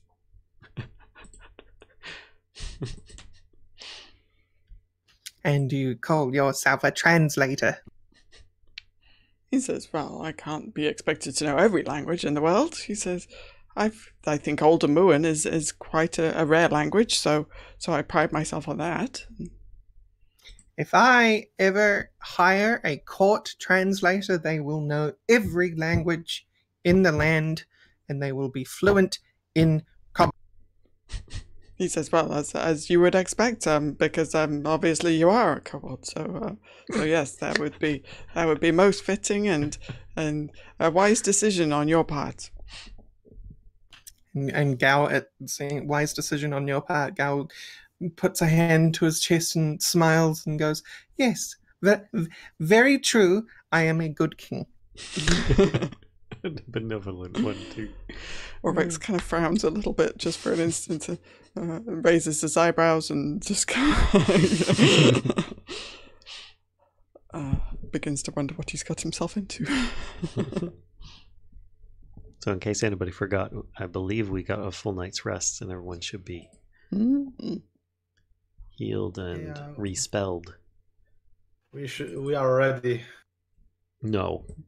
We're just healed and respelled. We are ready. Maybe you're ready. Last time I was ready, I got eaten by a frog, okay? So... Ulfgar will never forget. I think Aelia thought she was ready to cross a bridge, and she took an arrow to the knee. She really did, yeah. Okay. The simple things. Let's look in the water. Oh. Let's cross the water. Stab. So what's your plans for the day? Running everything. Well, depending upon what Aelia and Kellisto say, if they ever return. Yep, you guys would return. Doesn't take that long. And they never returned. Bum, bum, bum. The quest for Kellisto and Aelia. Well, when we get back, I turn back into my human form, or half-human form. And I say, well, we didn't exactly see him, but we think we saw a shadow of him back up in the tower, so I just let it go. All right. I take it he's probably fine. He just stayed away at that point, eh? Yeah, he's a weird old guy, but hopefully that was him. It should be fine. I feel better now.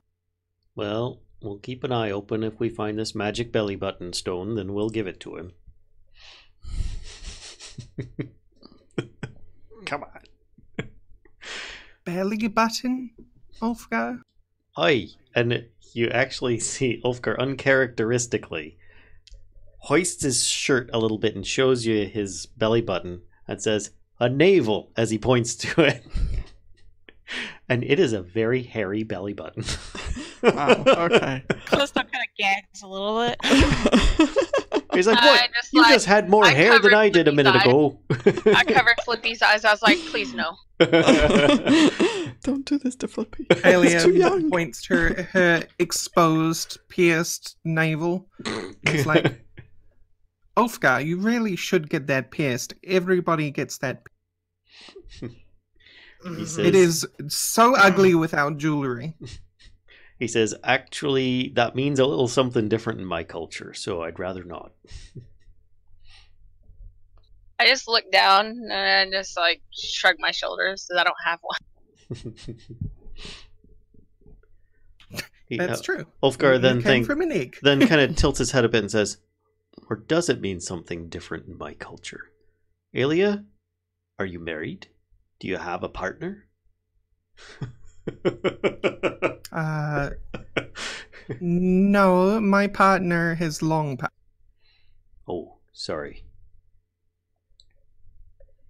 Often it's customary to either wear a ring or pierce one's flesh in a matching manner, depending upon the dwarven clan you're from. At least, if you're dwarven. But it's not always the same if you marry outside of your own race. I clap my hands. I say, well, nobody's getting married here today, so we should move on.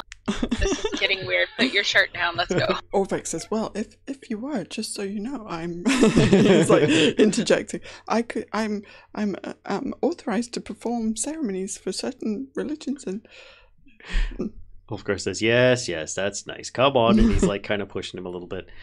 So I think that we were, And then go on. with Ulfgar sharing cultural knowledge, Aelia just says, in our tribe, centaurs find the belly to be a very beautiful place on the body, and so we always adorn it, and we never hide it. Except maybe when we're going into battle, and then we'll put some armor on. But I just shake my head. I said, I don't understand you crazy people in this marriage thing. We just find a mate and live our life and eat it.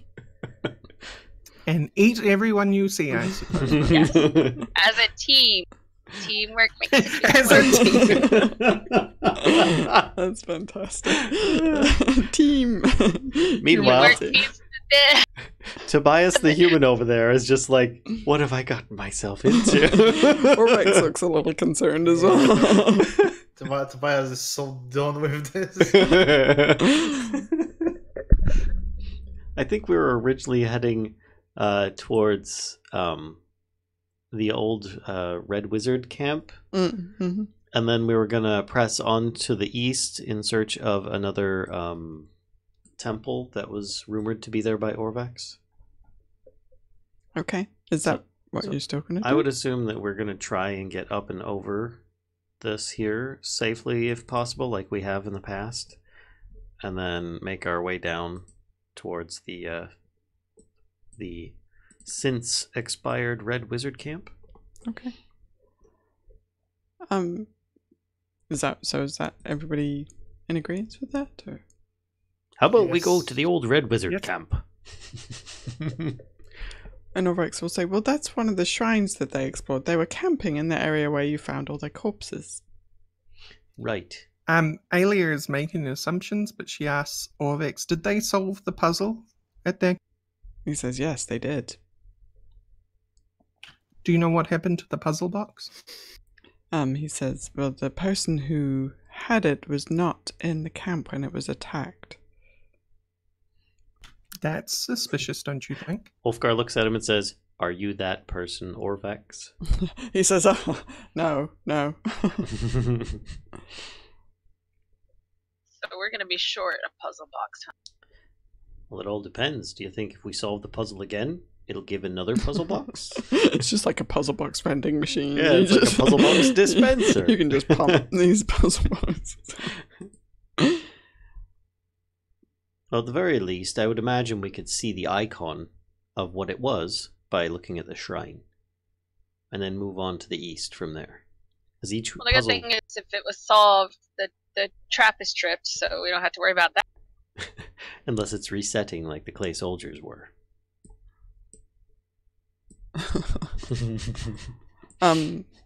Orbex will jump in and say, oh no, this one had a key thing that you had to do, so I don't think it's gonna reset anytime soon. It took them so long to figure it out.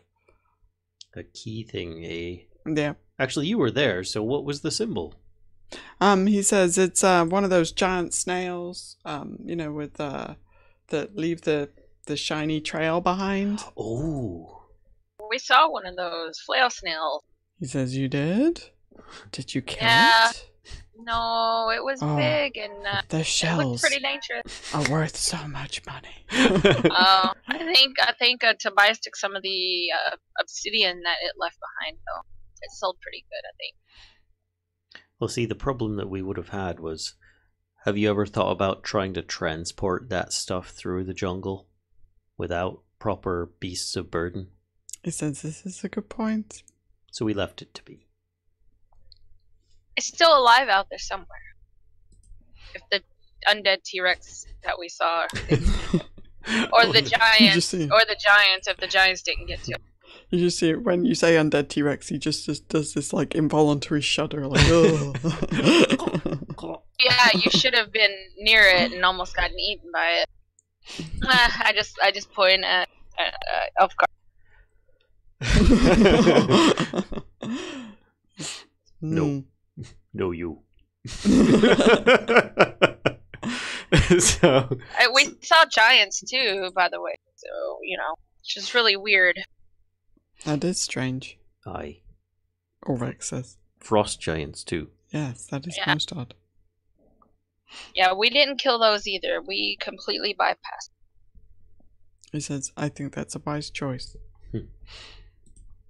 Wise choice for them. Anyway, shall we head on to the east, wherever that eastern shrine is that you think might have been over there? Well, I think if we go back to the Red Wizard camp, and Aelia looks to Kellisto, I believe Kellisto could probably try and track the one that got away. Yeah, I can pick up a scent. But Orbeck said he wasn't in camp.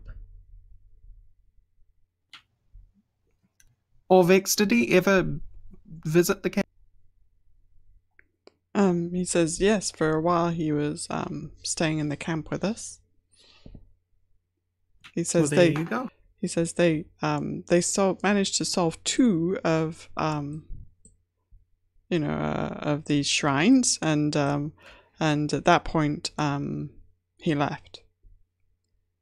So he has 2 puzzle boxes. Yes.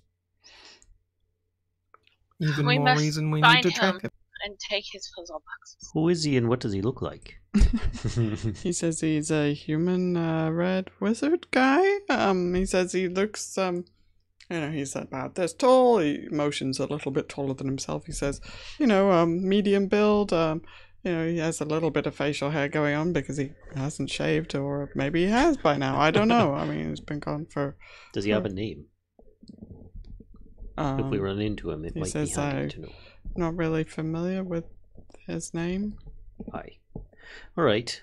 Well. Sure, let's head over. We'll see if you can... Are you up for it, Kellisto? Well, actually, I have a better idea.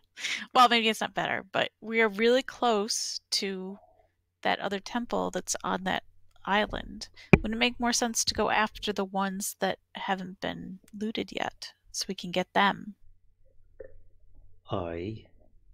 before somebody else does? I wouldn't know how we'd get across, though.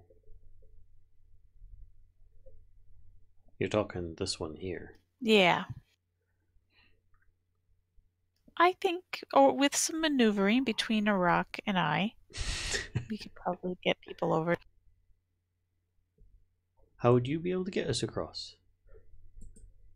Well, I mean, I can turn into things. I can crawl. I could probably get up and down the walls, and then Eric can fly people over there. Or maybe we can somehow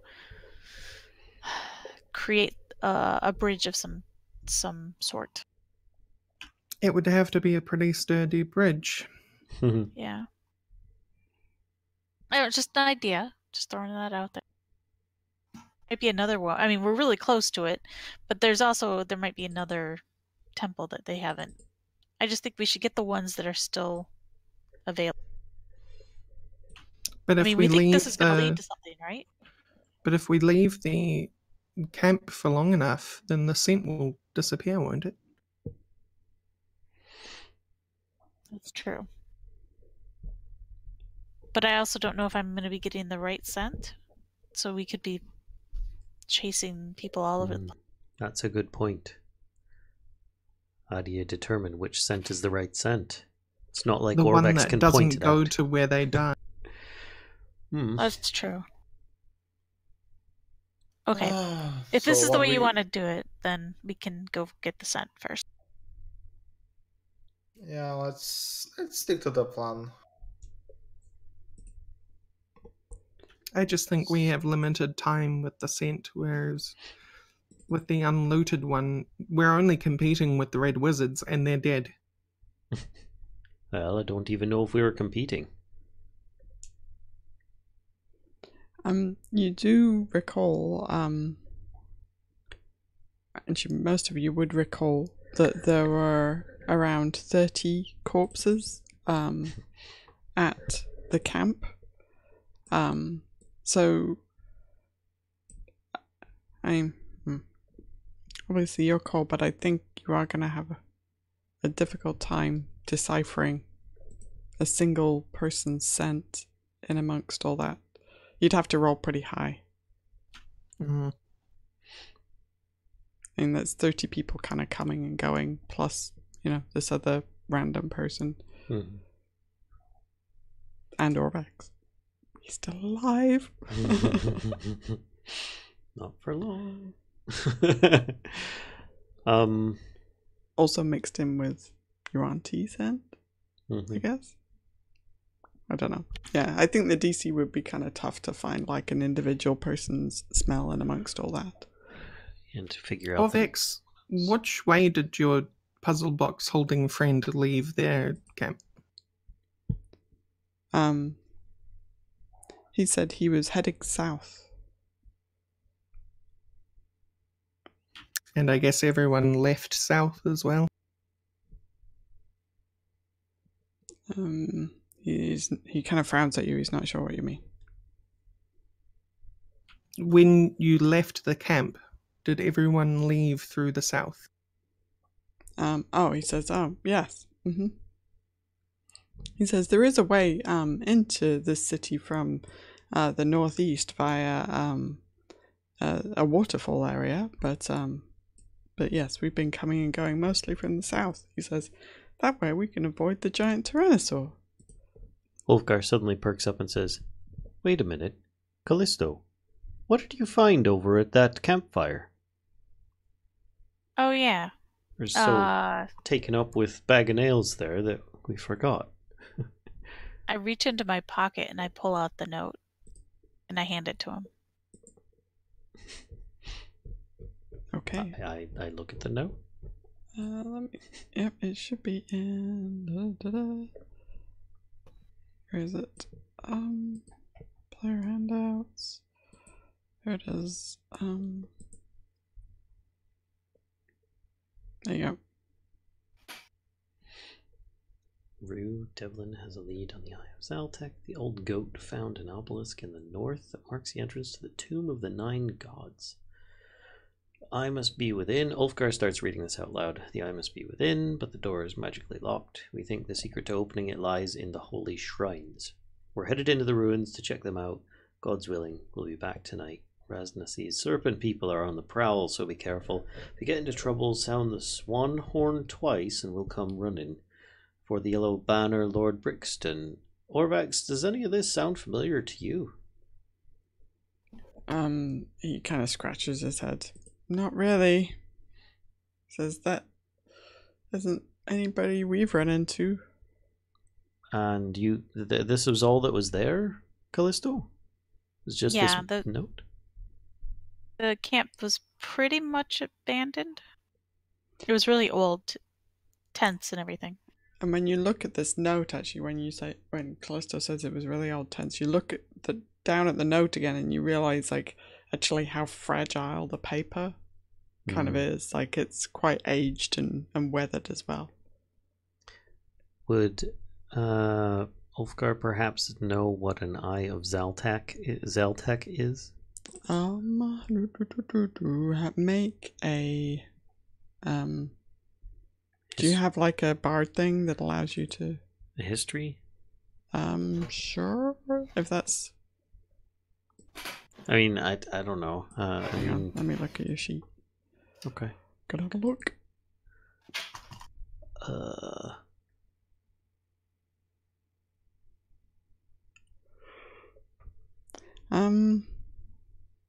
Actually, make like a wisdom to see if you recall anything of that. Okay. Maybe? I don't know. Sure, as a bard. 7. Nope. Okay. It's a lead on this eye of some kind of strange pharmaceutical. Oh, interesting. Okay. And it's an old goat. With an obelisk. I'm sure we'll come across it in the north, but that fire wasn't it still smoldering? Yeah, I thought you said everything looked old though.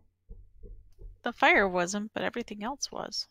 But I thought we saw a campfire up there. Was that the same place? Yep. Strange. Looked like only the fire had been going and everything else was abandoned. Although one of the tents was less abandoned than the other. Maybe that's our missing friend of the Red Wizards. Possibly. He says, Orbeck says, well, he may have been the one creating the fire, but he's definitely not Lord Brixton. Aye. And they went north. Interesting. Well, we've only covered maybe a third of this city so far, at best. Well, what do you think? Try and find an impossible smell of someone that you've never met? Or move on to try and find some of the other shrines? Or we try and cross to the shrine we know is out across the lava pit? I have an idea. Do all the Red Wizards wear the same thing, Orvek? He says, pretty much. They don't have much imagination when it comes to wardrobe. So it's all red robes across the board, including on your... Yep. If we take me back to their bodies, and I get a good look at one of those robes, I can try and locate the missing robe.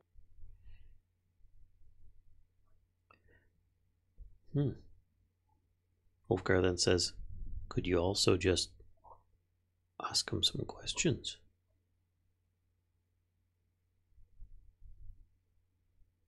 If they're not long gone. I guess we'll see how intact they might be at this. Oh, that might be a bit gruesome now. Oh, I need a head. That's all I need.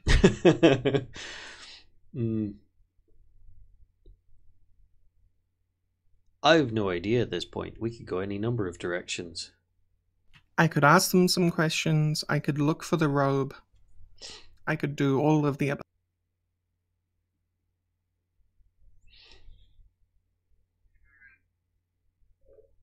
Meow meow.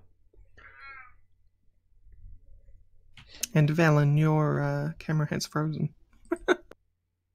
Yay! Hopefully in a really wonderful way. You're good for me, actually. No, it's not. No, it's not. Oh, is it just me? I think it might be. Perhaps. Perhaps. So let's go around. What's each person want to do?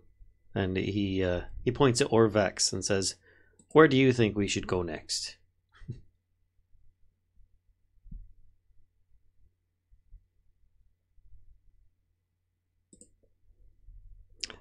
Sorry. Orvax is like, why would no? I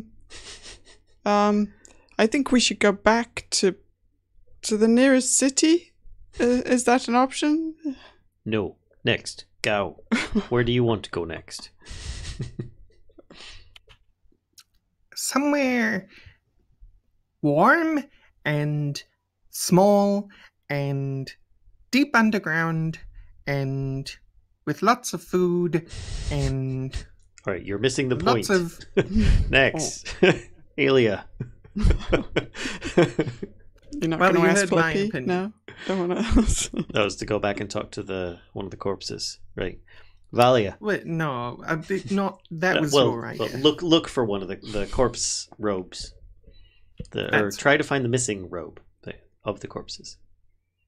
Sorry, my apologies. Valia, what about you? I'm just following where everybody wants to go. Kellisto. Well, I don't know. I think we should look at raiding the unraided temple. Arokh. Why are you asking me? You have a say in this, especially if we're going to be asking you for your assistance in crossing a large gap.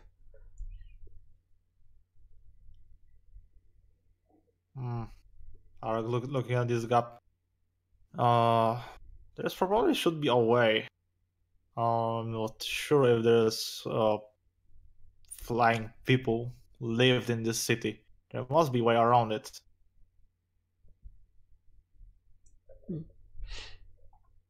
It could be that they're just a lot of the rock tumbled away over time. Does look like it's some kind of volcano going on. But where do you think we should go then? And he kind of like looks at Tobias as well. I'm not sure if you two actually Tobias share a consciousness or not. Scratching his goatee, like. I'm sure there's probably more unexplored shrines on this side.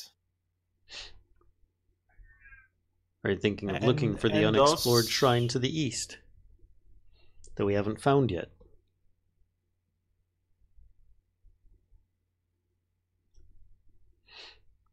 Because I think, correct me if I'm wrong, but Orvax had mentioned that there may be some kind of shrine somewhere off to the east. Mm-hmm. Okay. He had. How many Yes. gods did the letter say there were? 9. How many puzzle boxes do we have? 12. I mean, 2. The look. Ulfgar's been making them up as he goes along. I have a feeling we're missing some shrines in our knowledge. Well, we've only explored part of the city. It's not like we've got a giant city map in front of us that we can easily point on, breaking the fourth wall. I did see a few of them from the cliffside, though. Aye, that you did. Orvex was kind enough to identify that there's another one to the east. I'd imagine there's plenty more to the north. Just the north parts of the city from where we're at least. Well, I identified 5, so 5. we're missing 4. I see 1, 2. I need to zoom out a bit. Alright. I think I need to like Well, this. If we go back to the dead people, and then, and we don't, and we don't find anything that is useful, can we then go look at some of the newer temples? Aye. It's just a lot of backtracking, so. But That's all we're doing, man. I actually only highlighted 3 of those temples. Would you be so kind as to highlight the remaining 2? those are the ones with the green circles, right? Yep, the green circle. Oh, I thought that those were the Oh, okay, and those were the 2 that were raided by the Those red are the wizards. 2 that the red wizards completed. Yeah. Okay, and we know that there's a 6th one somewhere. Somewhere over here. So then, yeah, 7, 8, 9. Probably So much. we're missing 3. You said the temple is located to the east, right? There is a temple speculated by Orvex somewhere to the east of us. That's where they were heading next. Rorax will pipe up before they were, slaughtered.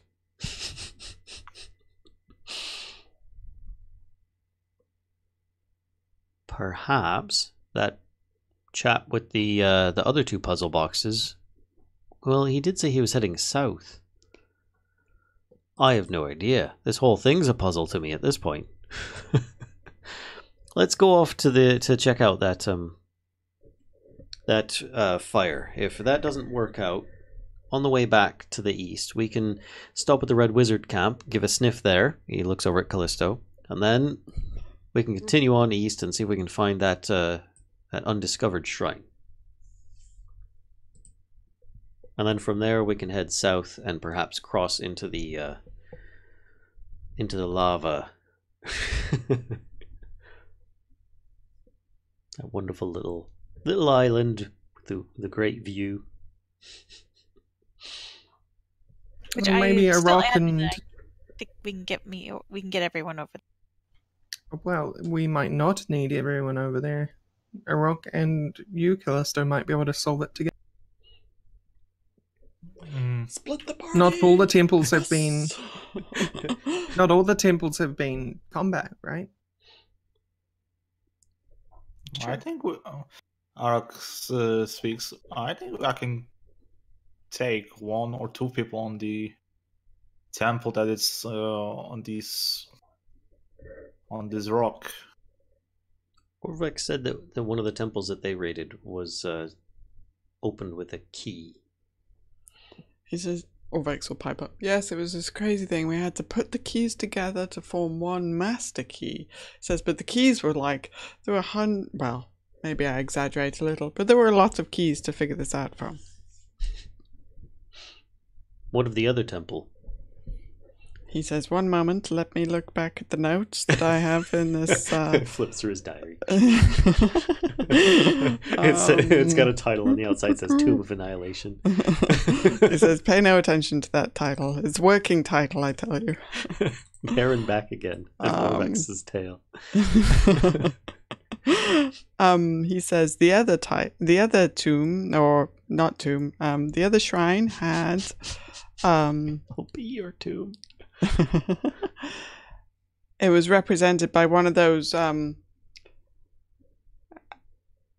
rabbits with the unicorn horns. A jackalope? No, it's an all mirage. Aelia says in Sylvan, Avupatinger? Gesundheit. Yes, exactly. I know it as an old mirage. It's like a rabbit with a unicorn horn. He says that was the representation on that one. He says, and if I recall, the inscription said something about Eugene teaches us the path least expected, or I don't know, some. Did they have to fight these unicorn rabbits? He says no. This was there were tiles in the floor, and they had to figure out which ones activated the Ulfgar looks over at Valia and says, "Hey, we've got a pro at that one already." He says, there were a few of the folks who took injury from poison darts that were released from the walls, and then we had to find our way. Well, I didn't get involved. They had to find their way through a dusty maze, and also some injuries happened from traps there. It sounds like it's they got the cube. They got the cube. That's the point. All right, let's head off to the fire then, Right. and then we'll track across and hit all the rest of this stuff on the way back. Sound good? Sure. Sure. We should definitely. yell at what's his name on the way past, though. Let him know that we're not to hit us again. Don't kill us. I can only send my messages for a short distance, but I will send it up there regardless. Yeah, if he even goes through this mind to shoot us again, I'm gonna shove his arrows up his arse. I can send my messages up to 120 feet. Of course, like, save him from that particular death. Not exactly the hunter's death he has in mind with his arrows up his arse. So if we get within that kind of range, anywhere up there, he would just repeat the message a few times saying, we're coming through, please don't fire upon us. Okay. Also, I'd like to point out we're going in the direction of the T-Rex. Just FYI. Just Good point. Valia, you take bring point. it on. I'd like to point out that the T-Rex was always there, whether we knew it was or... I just wonder if it's been snacking on Yuan tea. Or if it's under their command.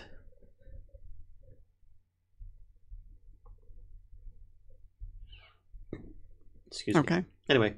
So you're heading up here? Up to the campfire thing? Yes. No, I thought we were going to the dead bodies. Oh, sorry, not the campfire. The fire of dead bodies. Down here. My apologies. Yes. Okay. Yeah, back down there. All right. So, yep, shout up at the tower. Well, not message up to the tower that you're coming through. Mm-hmm. Carefully make your way across the tree bridge. I'd also let him know that we'll be coming back through this area shortly. We'll be back later. So you make your way across the tree bridge. Are you planning on going up and over the stairs of the causeway, like here, or like we did before? Yeah. Okay.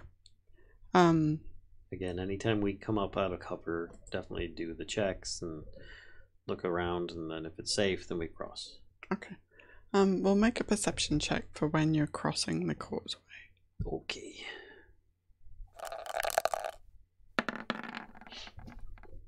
Bam. Okay. A very strong 9. Very, very strong. And a 10 and a 13. So as Hang on, wait, hang on. We're all like talking to each other like, this is a bad idea. I don't know what we're doing. Which way were we going? Was it that way? I thought it was down to the campfire up there. Oh. Ulfgar, you don't know where you're going. Let Valia lead the way. She's the cartographer. Perfect. Oh. That's a very bright sun up in the sky.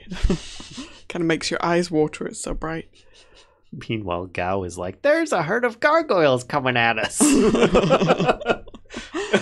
Okay. Hang on, I've got Gao's roll. Oh gosh.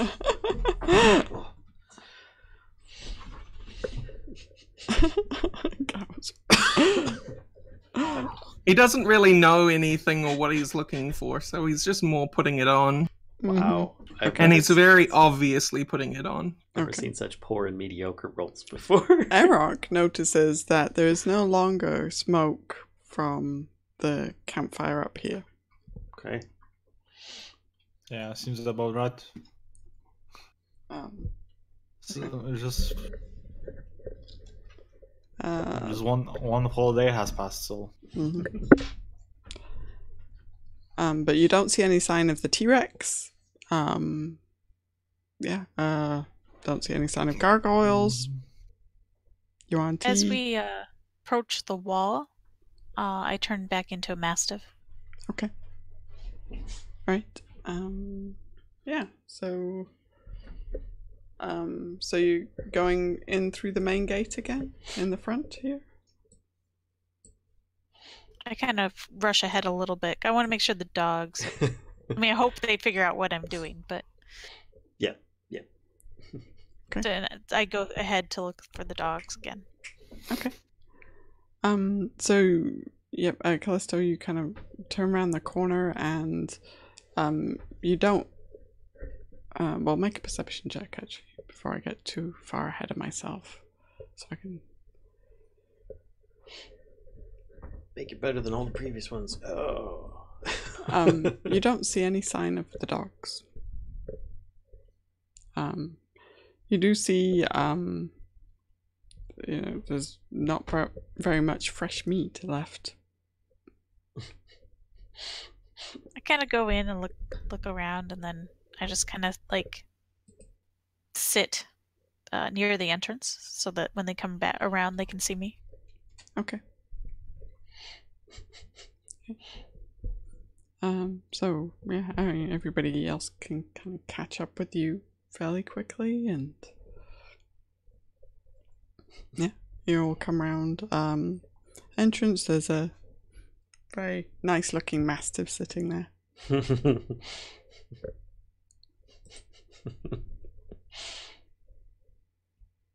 Right. Well, we're here. There's not a lot of fresh meat. Cringes a bit.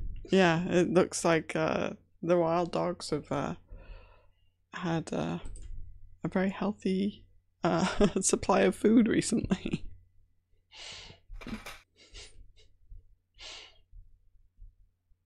No sign of T-Rex. Aelia immediately starts looking for a decent enough robe. Doesn't have to be totally intact, just that I can get the right idea. Mm-hmm. And actually, yeah, you wouldn't find one like totally intact at all. At this point, they have even like the least damaged one has some tears in it. Yeah, but you're able to find one. It's bloodied. It's a bit torn. Might have some body parts left in it. The embroidery on it, if it has any, or like the actual natural color of the red versus the bloody. Okay, great. So she's gonna be. If you need to, you know that Ulfgar can clean things. And mend things. No, that's fine, Ulfgar. Yeah, I just need it. He can unsoil and mend, as well as Tobias can mend things as well. Well, if you can entirely clean and mend one of these robes, then let's make this even stronger. Right, Tobias, do you want to work on mending this while I work on cleaning it? I see what I can do. Right. Magic, hocus pocus. Go. Yeah, is that the verbal component of that? He also hops up and down on one foot. I see. Yeah, so you're able to.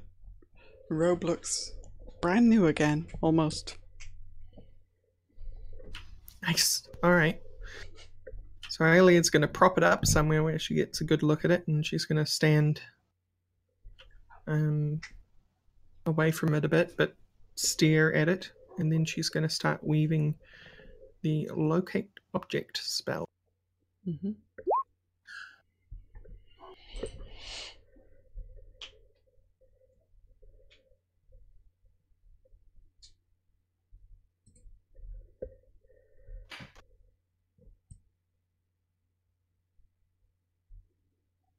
So I just need to see how far that. Okay, so let me zoom now. Okay,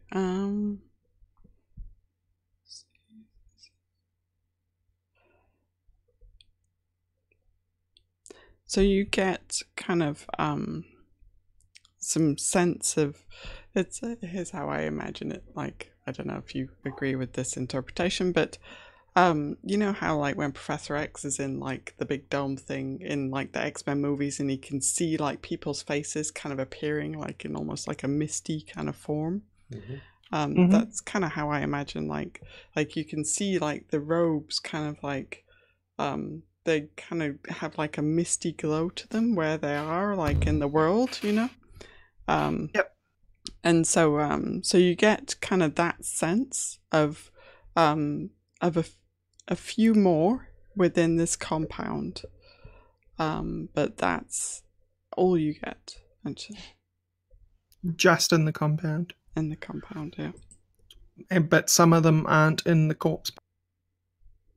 Well, the corpses are kind of like there's corpses like they're not all together. Some of them are like okay. around. Unfortunately, But the kind of misty impression that I got was they were all of the dead wizards. Yeah. Okay. Aelia sighs with disappointment. She turns to Ulfgar. I'm only getting the ones that are here. Well, we can bring it with us and try again once we've travelled a good distance. Aelia nods and she folds up the robe and chucks it into her saddle. Okay.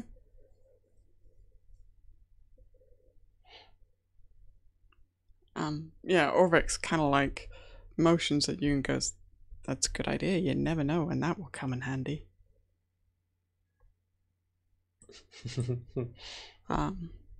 Okay. Anything else you guys want to do at the compound here? I don't think so. Ulfgar says, "Did you want to talk to any of them? I mean, that's more your thing than mine." That was actually Aelia. She laughs a little. She looks around at some of the corpses and are any of them like readily got their heads intact, or have the dogs done a pretty good job of? I mean, yeah, there would be some that are well, okay, so let's talk about like who's here, right? Because there's a mixture of corpses here. You got pings from 3 additional robes, but the majority of corpses that you've seen look like they are mercenaries. But yeah, you could definitely find like a corpse that has enough of its kind of head intact to to work for your spell. Orvex, how do I know what wizard is a wizard and what wizard is a mercenary? He says, "Well, only the red wizards wear their robes, so if they don't have a robe on, then they're a mercenary." Right. And Aelia will go towards whatever robe ping she got. Okay. Yep. And hope their bodies and enough. Maybe not the first one, but certainly one of the 3 would be. Okay. All right, and then she will. Because I think this takes a reagent.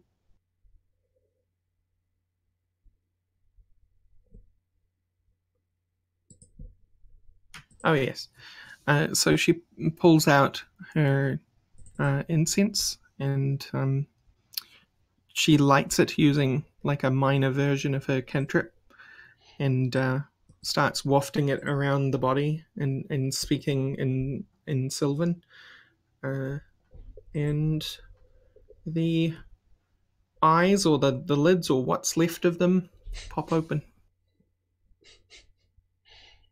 Okay. Jeez, oh gosh.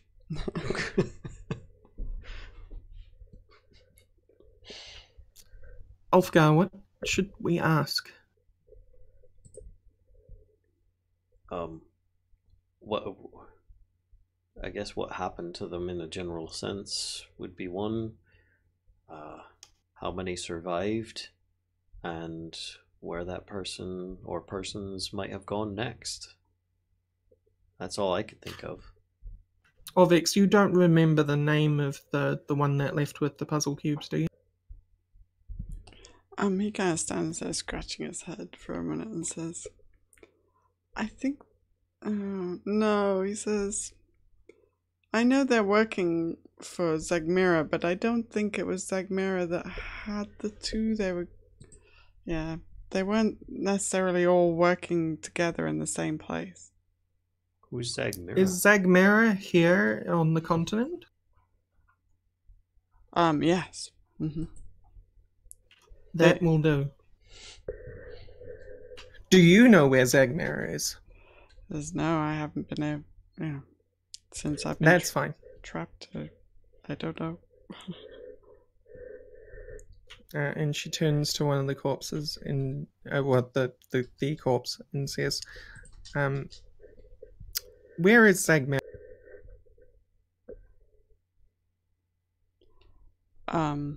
So wait, hang on. They have to answer to the best of their. Speak with their. No, they don't. They can lie entirely if they want, or refuse to. But they only know. Okay, knows only. They only know what they knew. Yeah, including. It's right there behind you. There's kind of this crackly cough that sounds slightly like a laugh, and says, how should I know?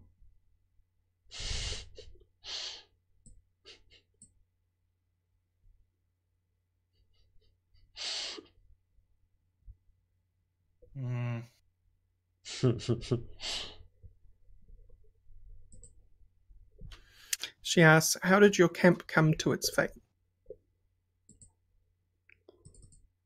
We were attacked by the Yuan-Ti.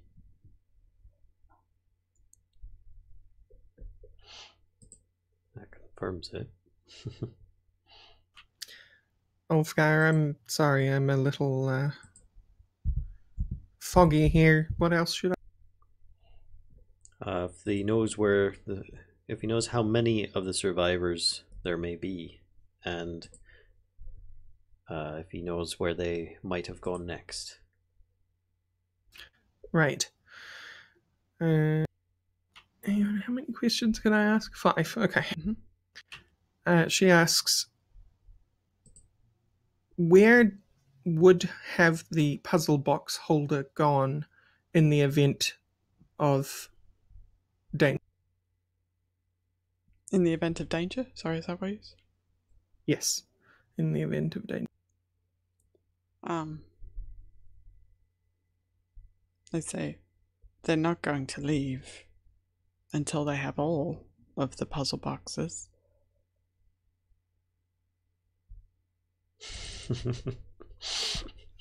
Aelia says, that's strange. He left with only 2 of them. So he might still be here in this. They won't be defeated. Oh, that wasn't a question for the court. Oh, okay.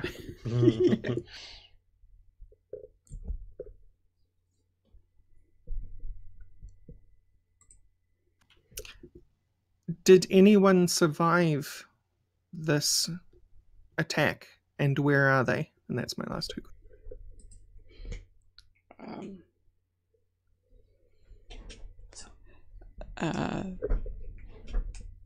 Let's see, would they know that? There are more red wizards in the city, and I'm sure they're collecting more cubes.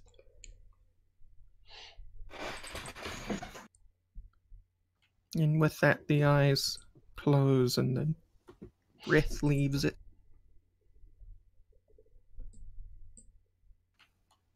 Orvex, And there you have it, Ulfgar.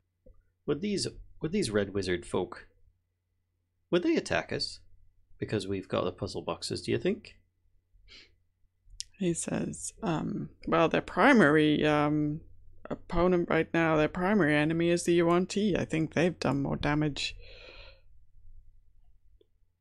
He says, it's tough to say, because they may consider working with you.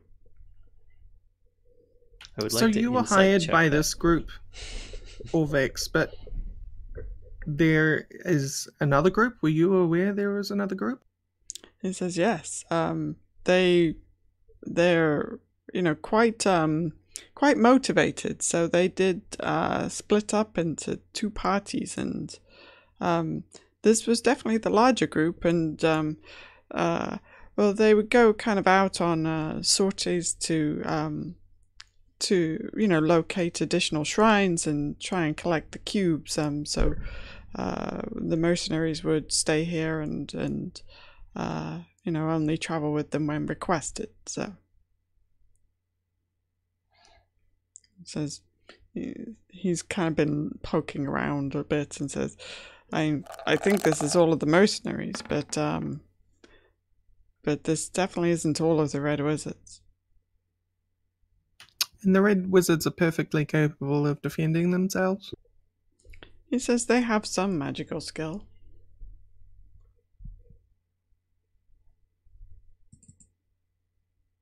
I was insight checking him to see if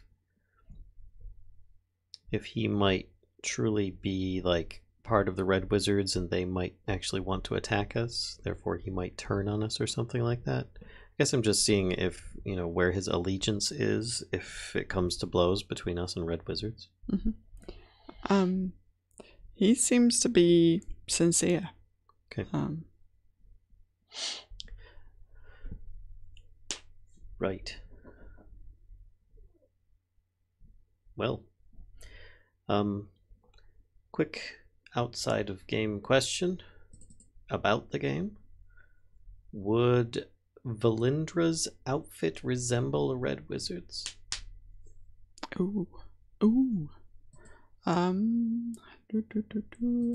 I don't. Let me double check. One moment. You're like you're going, digging back through your memories of Valindra, trying to remember, and here's your recollection of what Valindra looked like. It's exactly the robe we just repaired. She was dressed in kind of much darker. Kind of. Fair enough. Not in the red robes that you've seen these folks. And that's more of a cloak than a robe. Oh yeah, very true. Okay. Right. Well, I see no reason to deviate from our previous line of exploring. So we head north back to the camp that Kellisto found? I think that was just me making a mistake. There wasn't anything there that we were particularly looking for. No, but there's another shrine north of here that they looked at. That's true.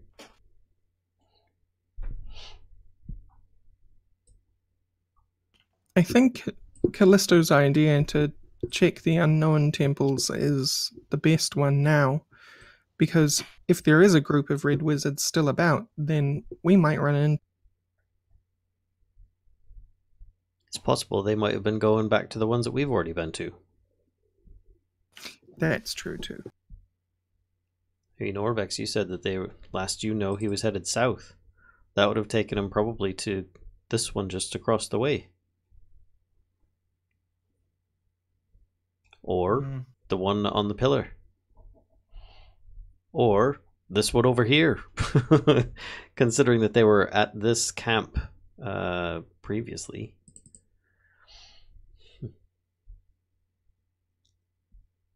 Well, maybe we should just explore the rest of the area and see if we can find more temples.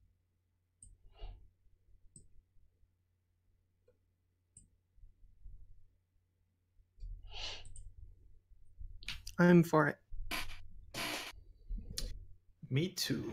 I don't mind. Go. Where are we going?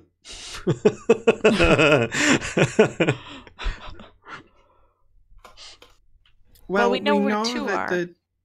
but we also know that the T-Rex hunts north Mm-hmm.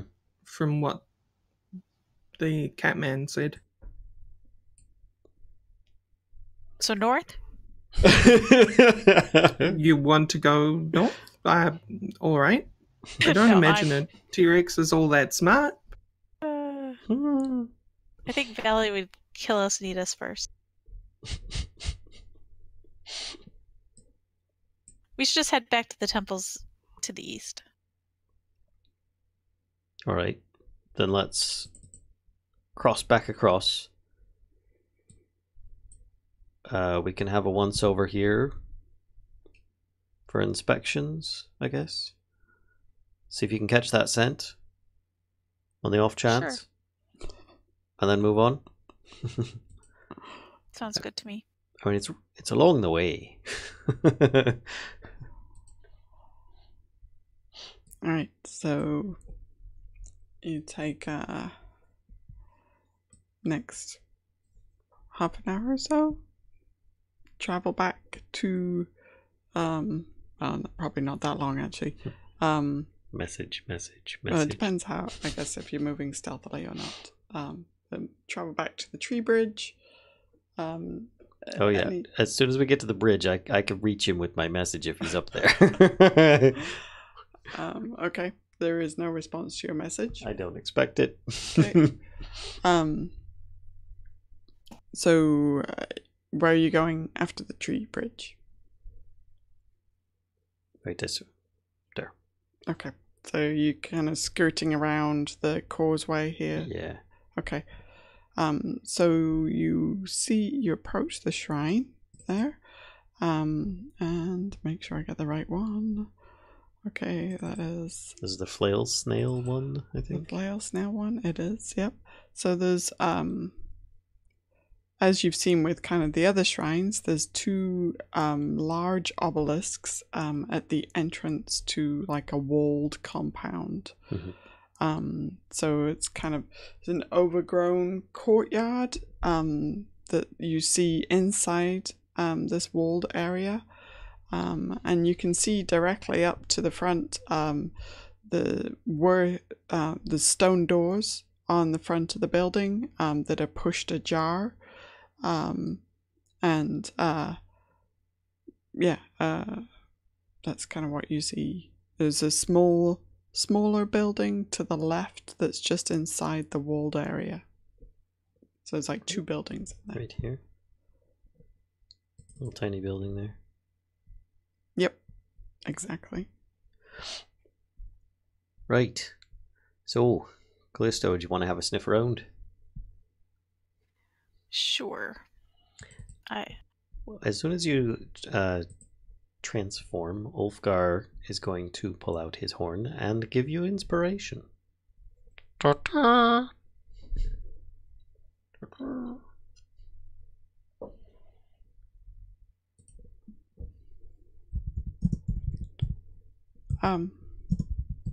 Okay, so you're transforming into Mastiff again? Is that? Yes. Okay.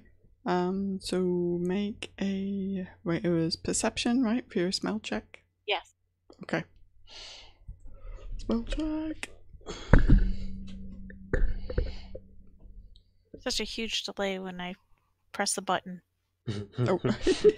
So I pressed it a couple times. Do you want to add your inspiration to that? Yes. Okie doke. I have the reverse problem. It works as long as I'm holding it, but it also cuts me off if I let go. Oh, interesting. So you get to roll 1d8 and add it to your perception score. Sorry. That's...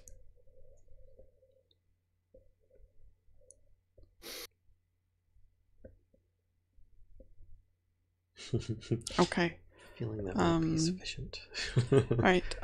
So you get the scent of about what you think about 8 different humans. Okay. One of I'll them kinda- smells quite like Orvex. I'll follow it out a little bit outside and see if any of them deviate to different. Okay. There is a lot of traffic going back towards like the west. Seems to be where they all went. Okay. Well, I'll go back into the temple then and turn back into myself. I said, I got the scent of like 8 humans or so, but they all went in the same direction. Well, it was worth a try. Yep. I think we continue on then. See if we can find this mystery temple. And then after that, we see if we can cross onto the pillar. You do see walking past the little building that's outside. There are, as Orvex said, hundreds of keys, and they're all like scattered all over the floor.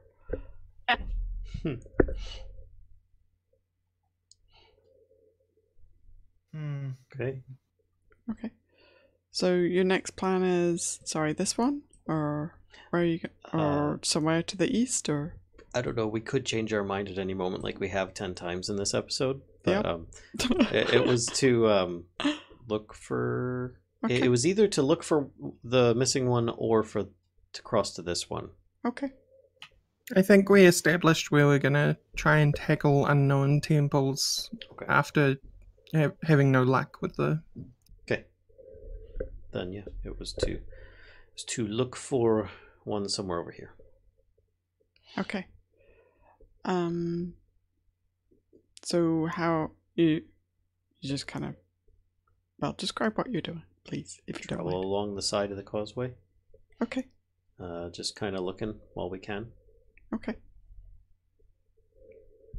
Said it was east, so we're gonna head east.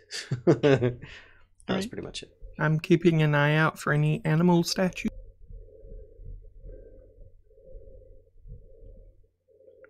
Okie doke. Alright. So that is the wrong one. Hang on. Yep, that's not the right one at all. This one. Okay, it's actually, you're getting kind of familiar with how these things look now, because you do find one, a building that has indeed 2 kind of needle-like columns at the entrance of a walled area. It is ruined, and in the courtyard beyond, there's these massive roots. Might know them like out of game as like banyan roots, and they're enveloping this kind of squat building, and stone doors seal the entrance. They're not open. And the stone doors are carved with images of snarling bears with long, sharp claws. Where's this? This is, it is that this. Yep, that building right there. There you go. And I think that is where we should leave it, as you are approaching this. And I will say that it's like for in-game time, we're again kind of like late afternoonish by this point.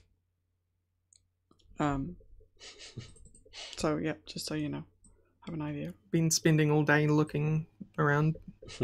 Walking backwards and forwards between camps and Role-playing and being indecisive. Lost in a big city. lost in indecision. I like social episodes. Yeah. That's good stuff. There we go. There you go. So thank you very much. Yeah. Thanks everybody for coming out. And Thank you, everyone.